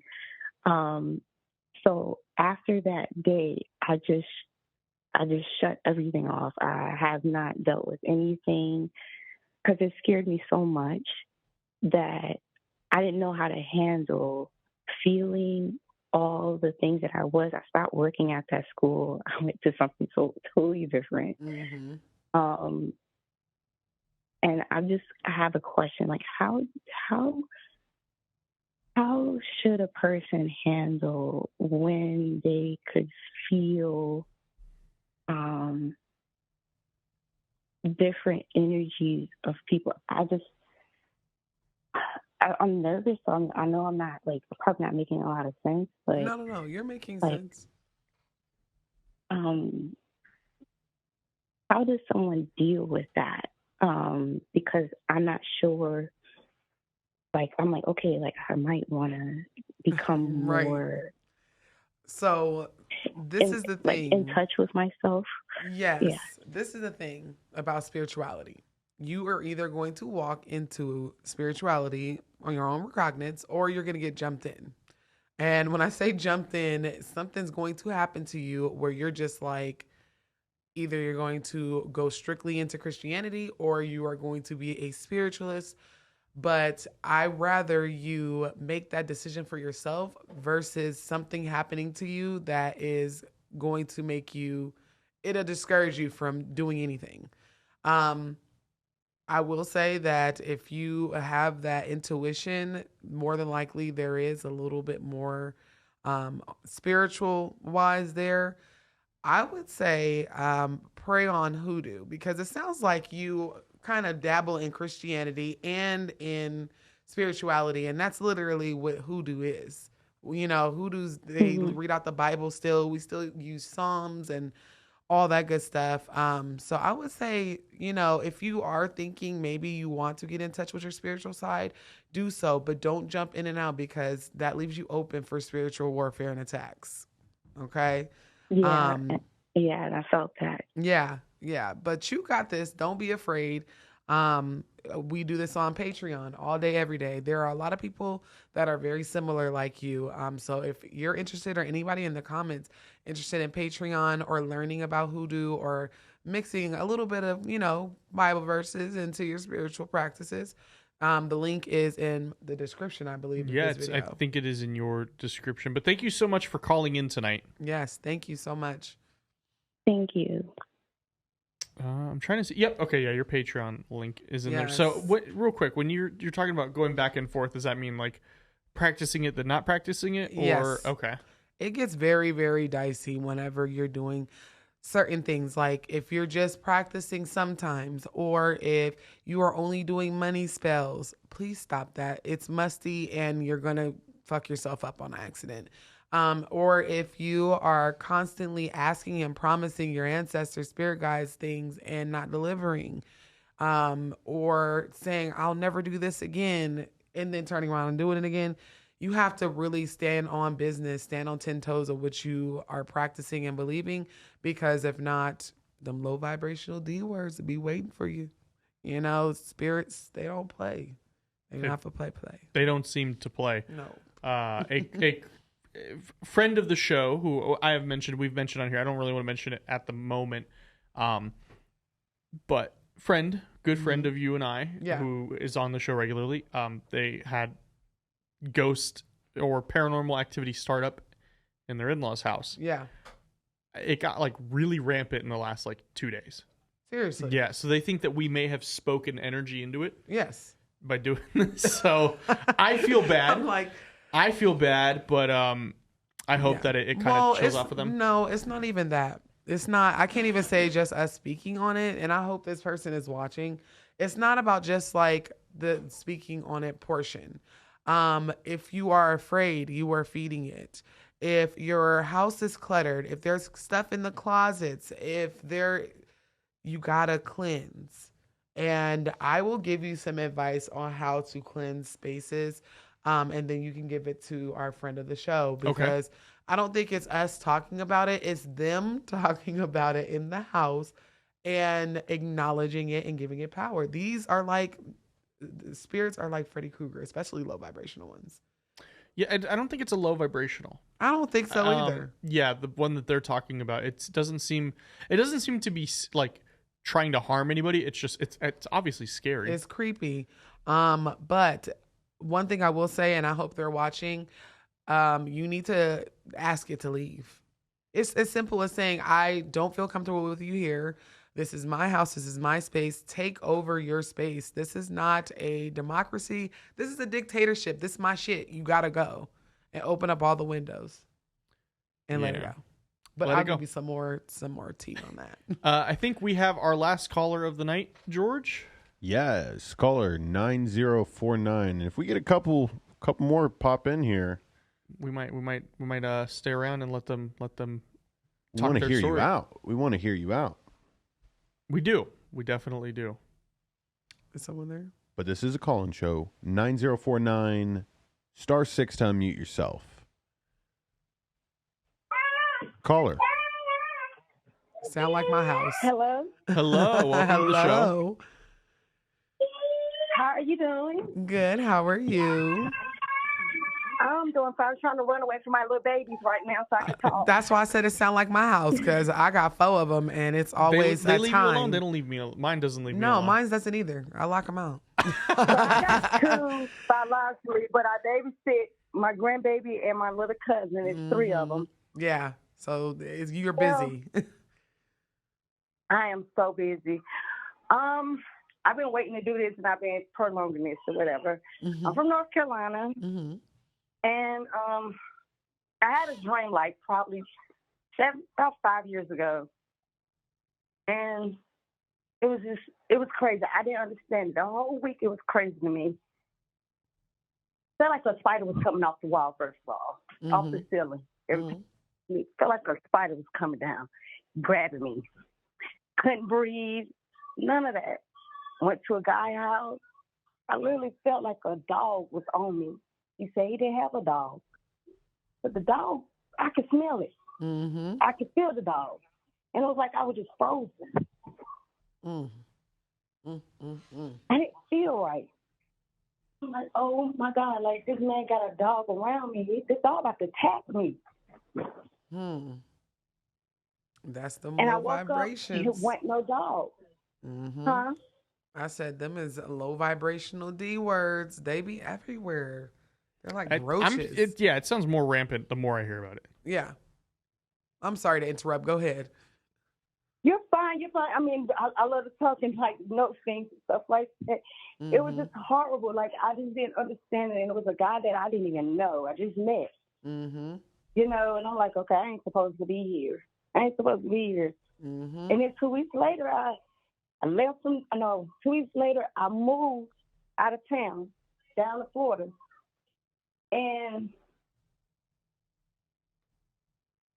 I'm pulling myself together. Hold on. And my boss told me, she said, hey, your mother in the corner. She said, you need to go home. Wait, your mother? There's so much stuff going on. My mother. Is your mother living? No, she's deceased. It was my godmother that was in the corner because she described her. She's like light skinned. She got a long drape on. And what she said, she says, "Oh, home." I went home and it was like so much went on with dreams and stuff like that, and I was like, okay, I ain't going to sleep no more. I'm gonna sleep during the day. Right. It's like, who needs sleep? It's okay. That was literally what will happen. It'll discourage you, and it's scary. It is. It is.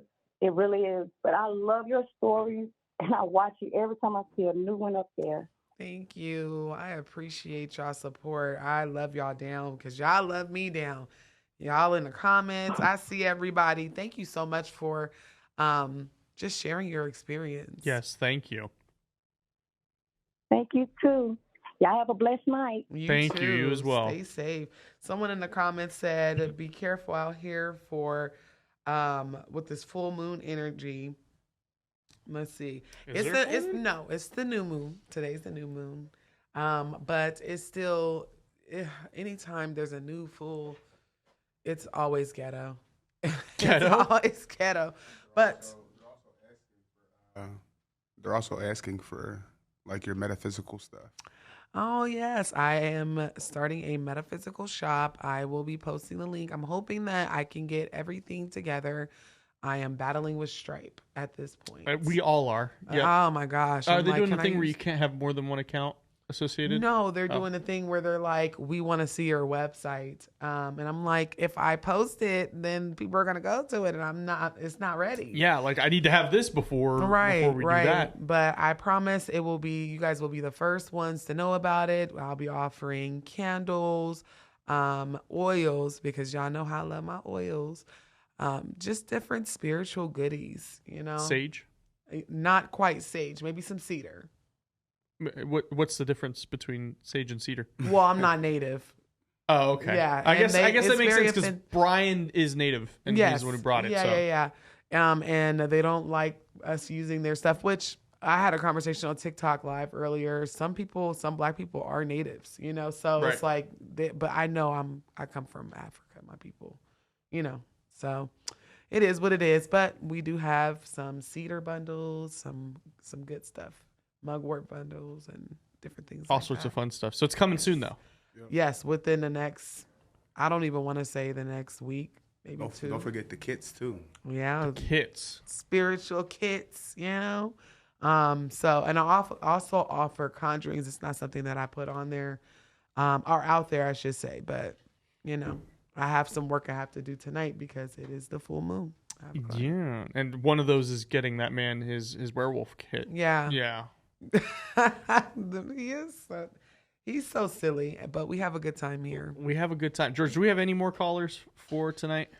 At the moment, there are no callers. Okay. Well, I think we can go ahead and call it a night then. Yes. What another eventful call-in show. This show is really just taking off. It's becoming its own show, and Yeah. I'm here for it because I really enjoy what we have going on between us and the community and everybody else. So for people that maybe don't know who you are for some reason, where can they find you? What do you have going on? What do you offer besides the metaphysical shop? That is coming soon. Yes. So, hi, my name is Noah.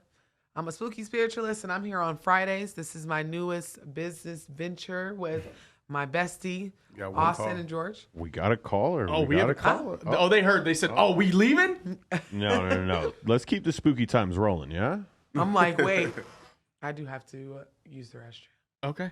Yeah, I'll be back. Yes, we'll tell our call. We'll have a conversation with our caller. Yes, Yeah. There we go. All right, now we got the this callers ink water. coming in. Now we got the callers coming in. They're like, wait, no one's going to the bathroom. Wait. Let me call in. The lines are open. What do you mean? Ape water's keeping her hydrated. Yes, see that good old spring water. Caller, we'll start your time officially once Noah gets back. But tell us who you are. No. Nice to meet you. Welcome to the call-in show, Austin. Hi, that's me. Hi, how you doing?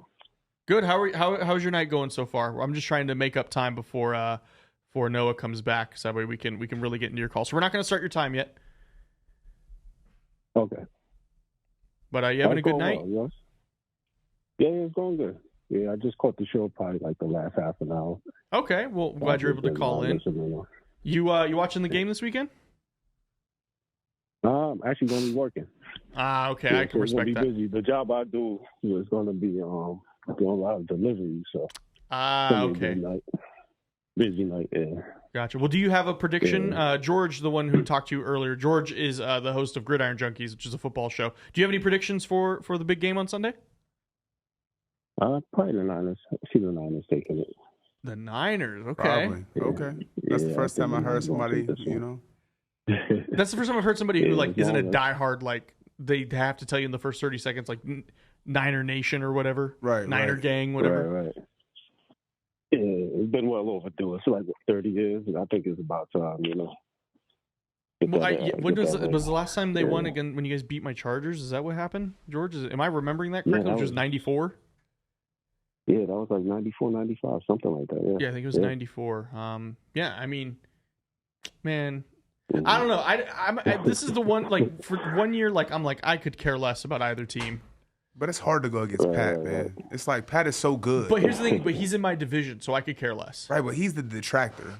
At the end of the day, there's some people who make plays, and then there's people who change the game. He's the game changer.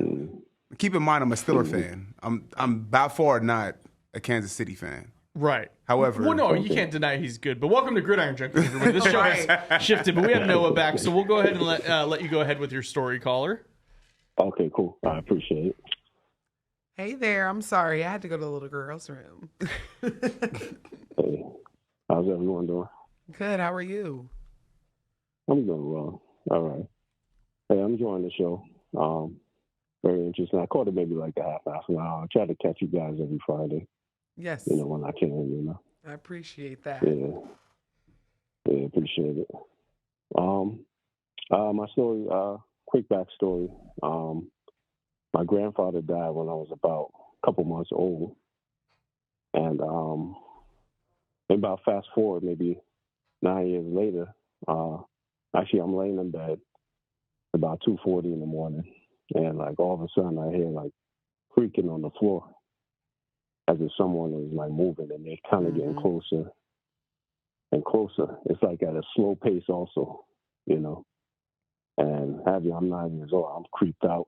I can't even open my eyes. I can't even look. My head is under the cover. So finally, the creaking stops. The walking stops. Gets close, and just son leans over and kisses me on the forehead. And that just creeped the heck out of me when that happened. I was just oh man. I know you probably can't see my face because it's delayed, but I was like, wait, what? Yeah, just straight plant, kiss straight on the forehead. And once that happened, walks away, and you know the sound of someone walking away, and you could hear him actually walk away. And once that happened, I kept this from people for a while. I never told nobody for a while, for years. But initially, I didn't think it was my grandfather at first. I just thought it was some random spirit, right? But then, based on certain things like the breathing, because my he died from he had some condition where his nose used to bleed a lot, and he had heavy breathing. So I kind of asked him, wow, I put two and two together, and I'm like, okay, it had to be him. And then the kiss and everything. It wasn't like a evil spirit or evil presence. No, this was an ancestor. So, right.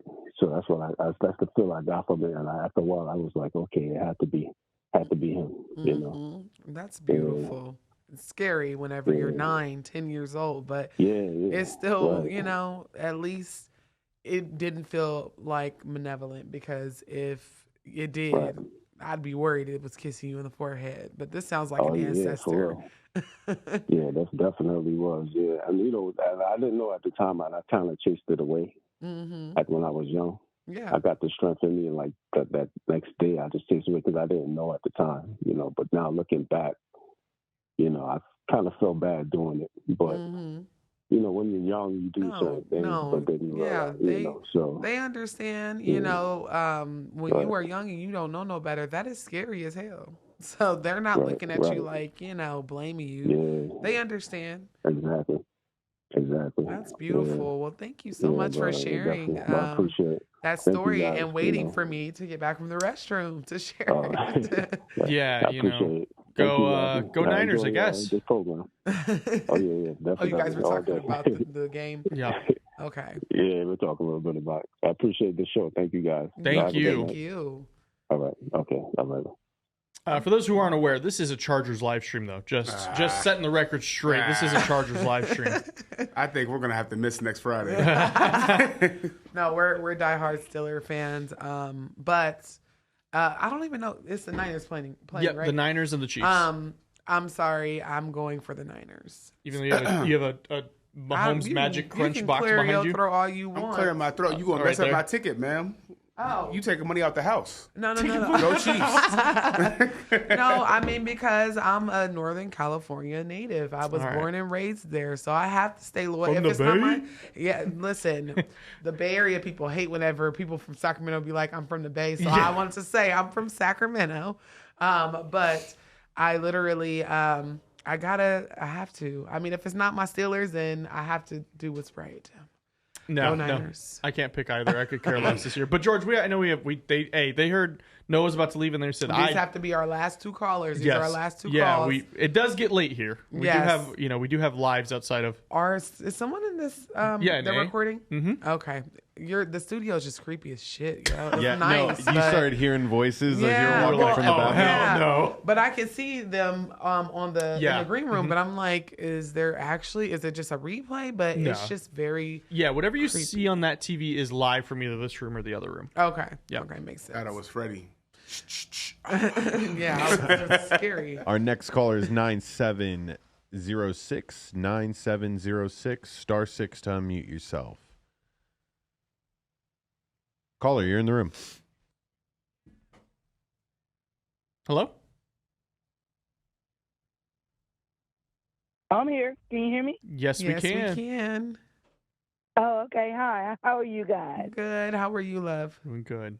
I'm fine. I know. I'm one of your fans, of course. But I subscribe to the Bazaar Junkies and I watch their stuff too. Thank you. We appreciate you.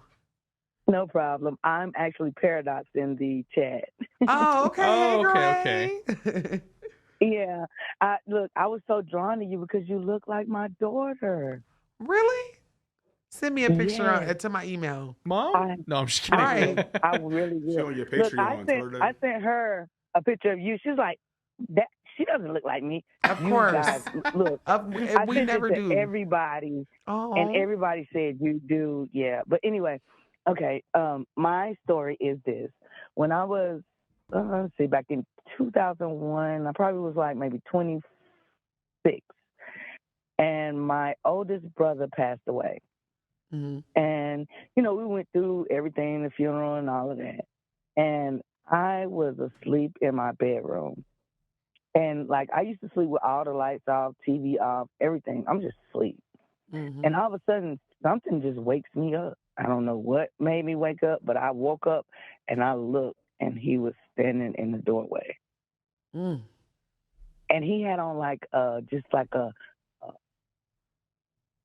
a very vibrant shirt, and he was just standing there, and I was just like, it scared me so bad to where now I cannot never sleep with a door open or a dark doorway, and I do not go to bed without a light on. Right? I don't blame.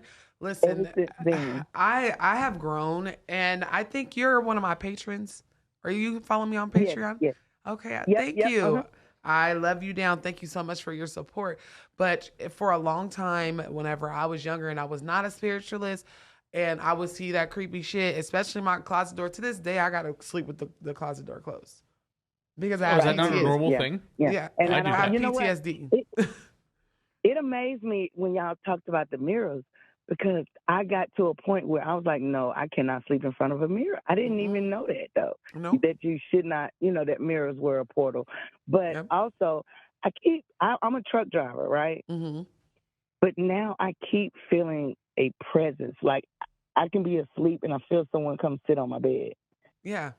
And I'm trying to figure out, is it my sister or my dad? Because my dad passed in 2014. My sister passed in 2019.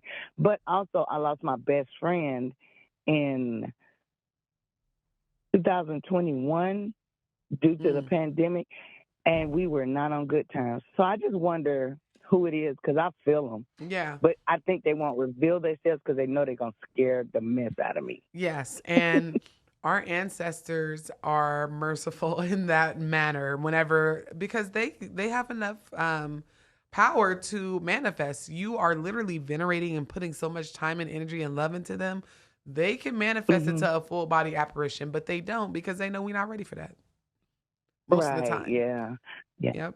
But thank you guys for taking my call. You are so welcome. I appreciate you all. I love it. I look forward to y'all need to do 2 shows a week. I know. You know what? I wish we could Too bad y'all because don't have time. I know, right? it's always so crazy, but I want to be here a little bit more often, so maybe we could talk about something. This is just one idea that's been thrown around and came to fruition. So there's many things in the works. Yeah. Mm-hmm. Yeah, every time y'all come on, I send y'all out to everybody I know.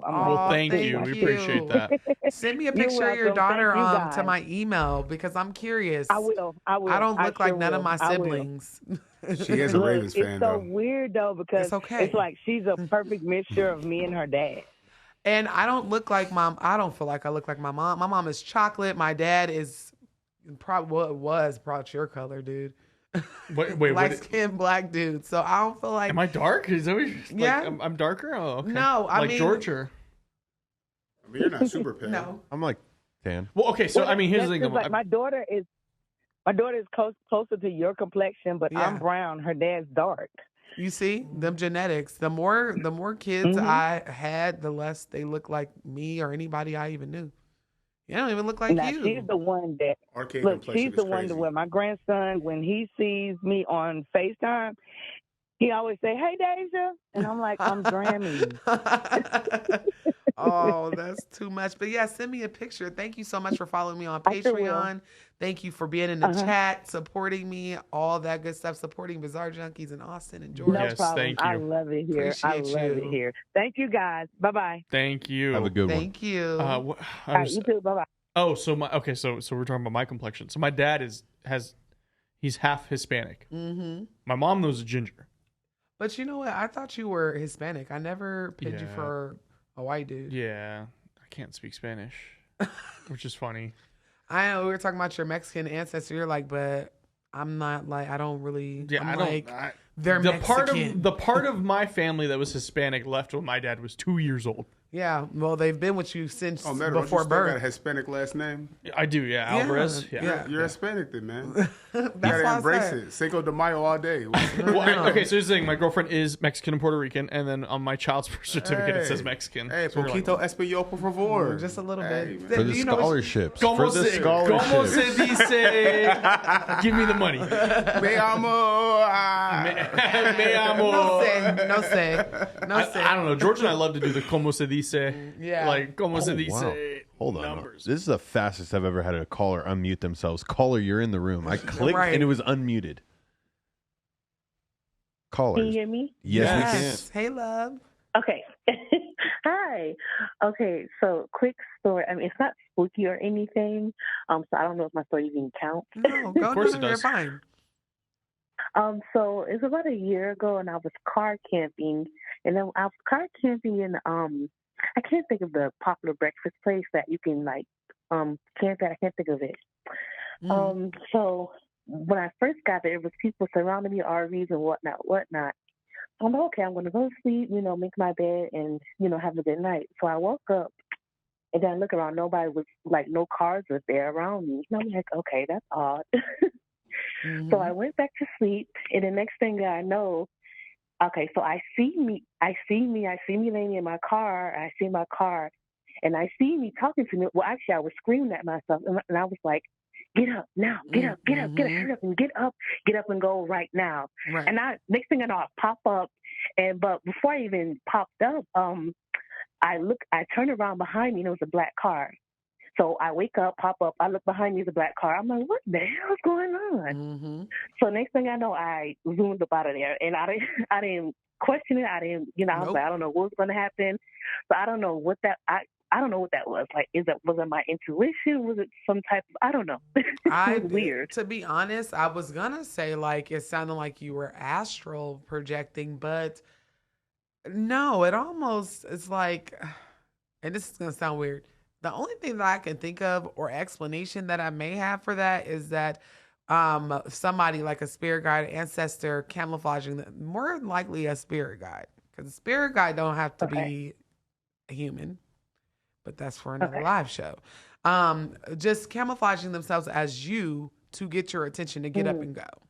You know, I feel like it could be an ancestor, but an ancestor would just reveal themselves as they are, you know? So I feel like that was a warning for you, by you, but sent from your spirit guides. Because who knows what that black card was lurking around thinking and doing. Right, exactly. And I have a quick story. I know I have like a minute or so on. Sure. So my brother, so me and my brother and my mom, we were homeless for a little bit, and then we went into a shelter, but they were like, well, the boys can't stay here. So he went to his friend's place in another county. So I didn't see my brother for about, 5-6 years. Honestly, I forgot about him. I know that sounds bad, but I forgot about him. So years later, he came to stay with us, and he was only with us for about a year or so. Then I went off to college. And next thing that I know, all of a sudden I was like, I want to see my brother. I want to see my brother, because it was a break for us. I've never been that excited to see my brother. So next thing I know, I'm like, my sister picked me up. I'm like, where's my brother? Where's Jonathan? Where's Jonathan? And then I say anything to him. I'm like, where? I'm like, they were like, what do you want to go get some shoes? You want to get some clothes? I'm like, okay, that's odd, but yeah, let's go shopping. Right. So I get home. Next thing I know, my mom's like, where's Jonathan? I just wanted to see my brother. That's it. And then she's like sitting there quiet, and she told me, well, he got killed. And then later on, she told me that she figured something was going to happen because she dreamed like she was bleeding everywhere, but she couldn't find like the hole. And she was like, something bad going to really happen. So that was just that story. So he spent like his last year with us, and then he got killed. So. But that was his story. I just want to say that really quick. No, you're fine. I think this is our last caller. Yes. That's crazy. And it sounds like you and your mom might have a little gift that's undiscovered if she was able to dream that something was going to happen. Premonition is a thing that most people, we think like, oh, it's just deja vu or whatever. No, you've been here before. You've seen this before somewhere. Deja vu is absolutely a thing, but sometimes it's because you already kind of know you've dreamt it, or you just know. You just know. So right. But thank you so much for sharing. Yes, thank you for incredible stories. What a way to end. Yeah, that tonight. Was good. I'm still really happy with this show that we've created. Yeah. It's going really good. This little baby is just so cute, and it's cuddly, and I mean it's kind of scary. It's like parenthood. It keeps me up at 3 a.m. Right. I check my analytics, and I'm like, what's going on? No, it's for real. So I really, really enjoy coming here, and Yeah, and the fans love it even more. I would say that people are. The caller who was like, you guys need to do this show more often. It's like, we would, but also, we, that kind of keeps the allure of keeping it on Fridays. It's kind of like the start to your weekend. Most people are coming off of work, but I mean, it seems like, and I'm sure you get it too now. I get a ton of messages every day. Yeah. When's the next call-in show? When's the next call-in show? It's every Friday at 6. Yes, every Friday, 6 p.m. Pacific Standard Time, right here on both the Bizarre Junkies channel and the Black Cauldron channel. Yep. This is a joint show between the two of us. Yes. Don't forget to tell, the perk that the yes. callers Yeah. So I've been getting them. I have been getting the emails. Okay. So if you called in tonight, please make sure to email us at bj@stickypawsstudios.com. And that is with your name and your address, so that way we can get you a free gift from our friends over at Ape Water. I mean, I like the water's really good. The water was really good, and I feel super hydrated. Yeah. I've never had to stop and be like, I gotta go to the little girl's room. I was gonna say, like, we've done this show 5 times, 6 times now. That's that natural spring water. That's really what we're only supposed to be drinking anyway. All that, manufactured shit is no good for you anyway. Yeah. If they called in, they don't want their case. They can take my. We'll take your case. Okay. I'll totally give them my business email. Address, whatever.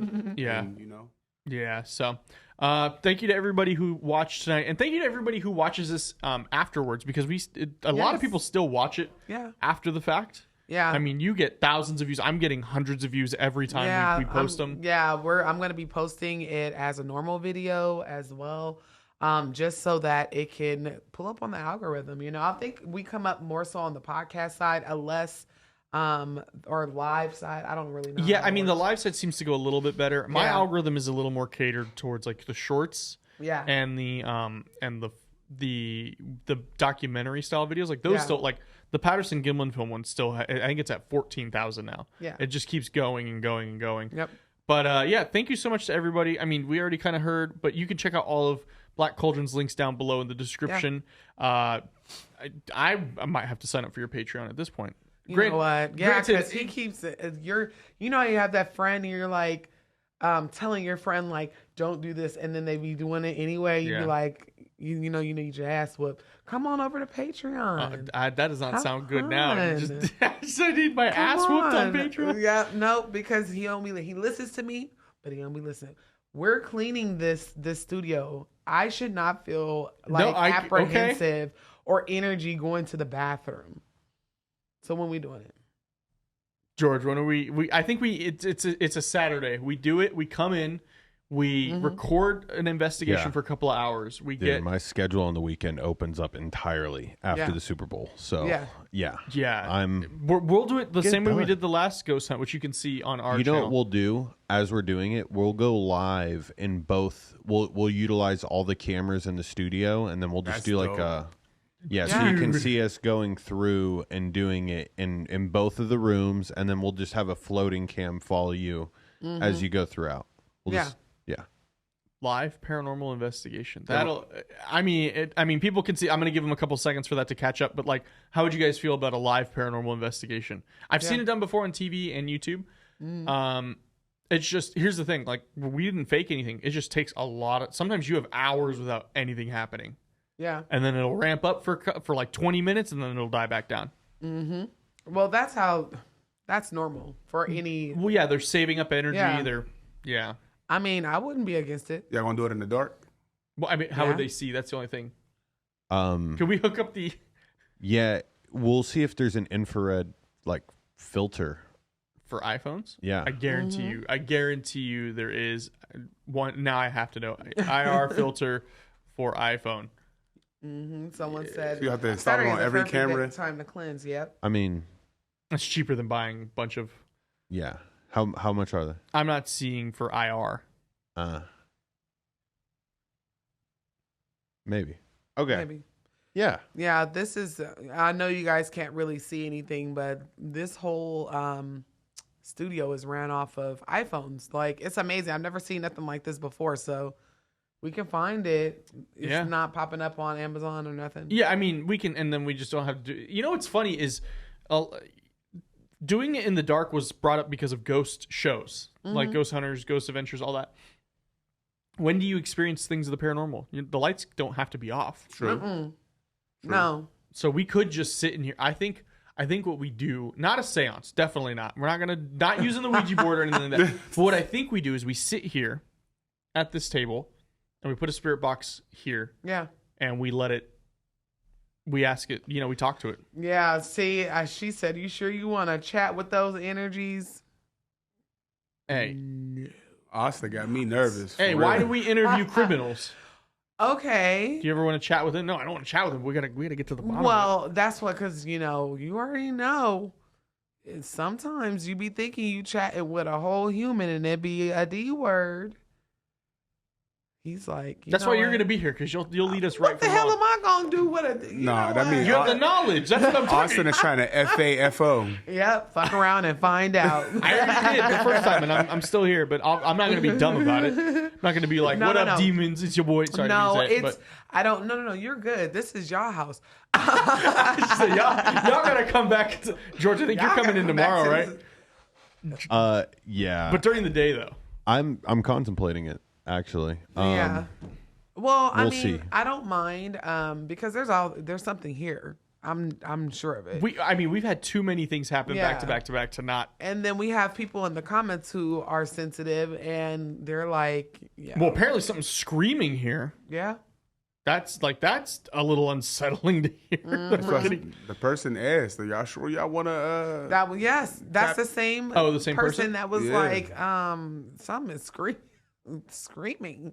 It's a lot of energy. I'm seeing if that's the same. Yep. Person. Asta. It is. Yep. All right. See. All right. Okay. I'm gonna need you clear and cleanse before you do the spirit box. But if you do a spirit box after, then you won't really get. Yeah. It just depends. It's not gonna clear like Christian out or anything. It's gonna clear out the like negative.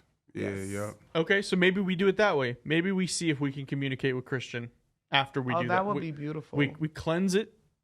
And then we can see. Yeah. We'll put it together for y'all. Something real nice. Okay? Of course. Yeah. If you want to see what we can do, go to the Bizarre Junkies channel and go find our ghost hunt. Actually, I'll post it right now in the chat for them before we log off here. That was up in Good Springs. Good Springs, yeah. Yeah. And that one was pretty good. But yeah. Yeah. To answer the question, no, I am not sure. But but you'll come cleanse it at least. I mean, yes, absolutely. Okay. But whenever you're highly protected, divinely favored, you don't be worried about that shit. I just know I'm walking out this building backwards. But you just can't say anything for anybody else. Huh? You just can't say anything for anybody else though, because we obviously have to listen to you. But no, like I can also wait. In which way? I'm just saying the way you said it, you were like, I know I'm getting out at least. The way you were saying it was like, I know I'm getting out. No, you guys would be fine too. Just wear a hat and cleanse. But you gotta do what I said. This. You know what? Just know that you got to listen to what I be telling y'all. Yes, ma'am. I'm gonna need you to act like a black man right now. If I run, you run. If I tell you to do something, do it. I know it's gonna feel weird. You too, George. Yeah, no. Trust me, I'm taking notes back. Well, we walking out this thing backwards, sir. Yeah, tonight. Okay, all right. It's the full moon or the new Unless you moon. want to take something home with you. You taking something home with you? No, I don't. I absolutely don't want to take anything home with me. You better Michael Jackson moonwalk out this bitch. Speaking of, are you gonna remove Michael from the next room over? Did you decide if you're gonna No, take him because out? it's not mine to remove. He has a Michael Jackson statue that It's from one of our other hosts who's been on the show as well. So I may have to talk to him. Be like, hey, what's this about? Did you say it creeps you out? Yeah. Why? Because like it's the king of pop. So sometimes I'm like, either George is the first one here or I'm the first one. Or a lot of times I'm the last one out. Mm-hmm. And I'll walk by and I'm like, oh, Jesus. Just see it like. It's just Michael. It's just Michael in the corner. Yeah. So. Well, we'll get Michael out. We'll get Michael out maybe. Maybe and we the can. ghost and. Yeah. So. But all right, everybody. Thank you so much for watching. I really appreciate this show and what it's become. Yeah. We'll be on again next Friday, 6 p.m. Pacific Standard Time, with all your favorite characters. We got Mr. Fresh. We got Mr. Sexy Carmona back there. I know. Now. That's a man. What did you say? That's a beast of a man right there. Yeah, I mean, I'm gonna go back. That's gonna be what I wake up to. I'm gonna record it as a voice memo. He's gonna cut that clip and just. And I'm gonna wake up. That's gonna be my alarm. We gotta change his name to Too Sexy for My Shirt. Oh yeah, man. It might be a thing, George. But if you're ever on camera now, you may not be able to wear a shirt. You know, like Tony literally was like. Oh, Tony was like, when I get to come back, do I get your body?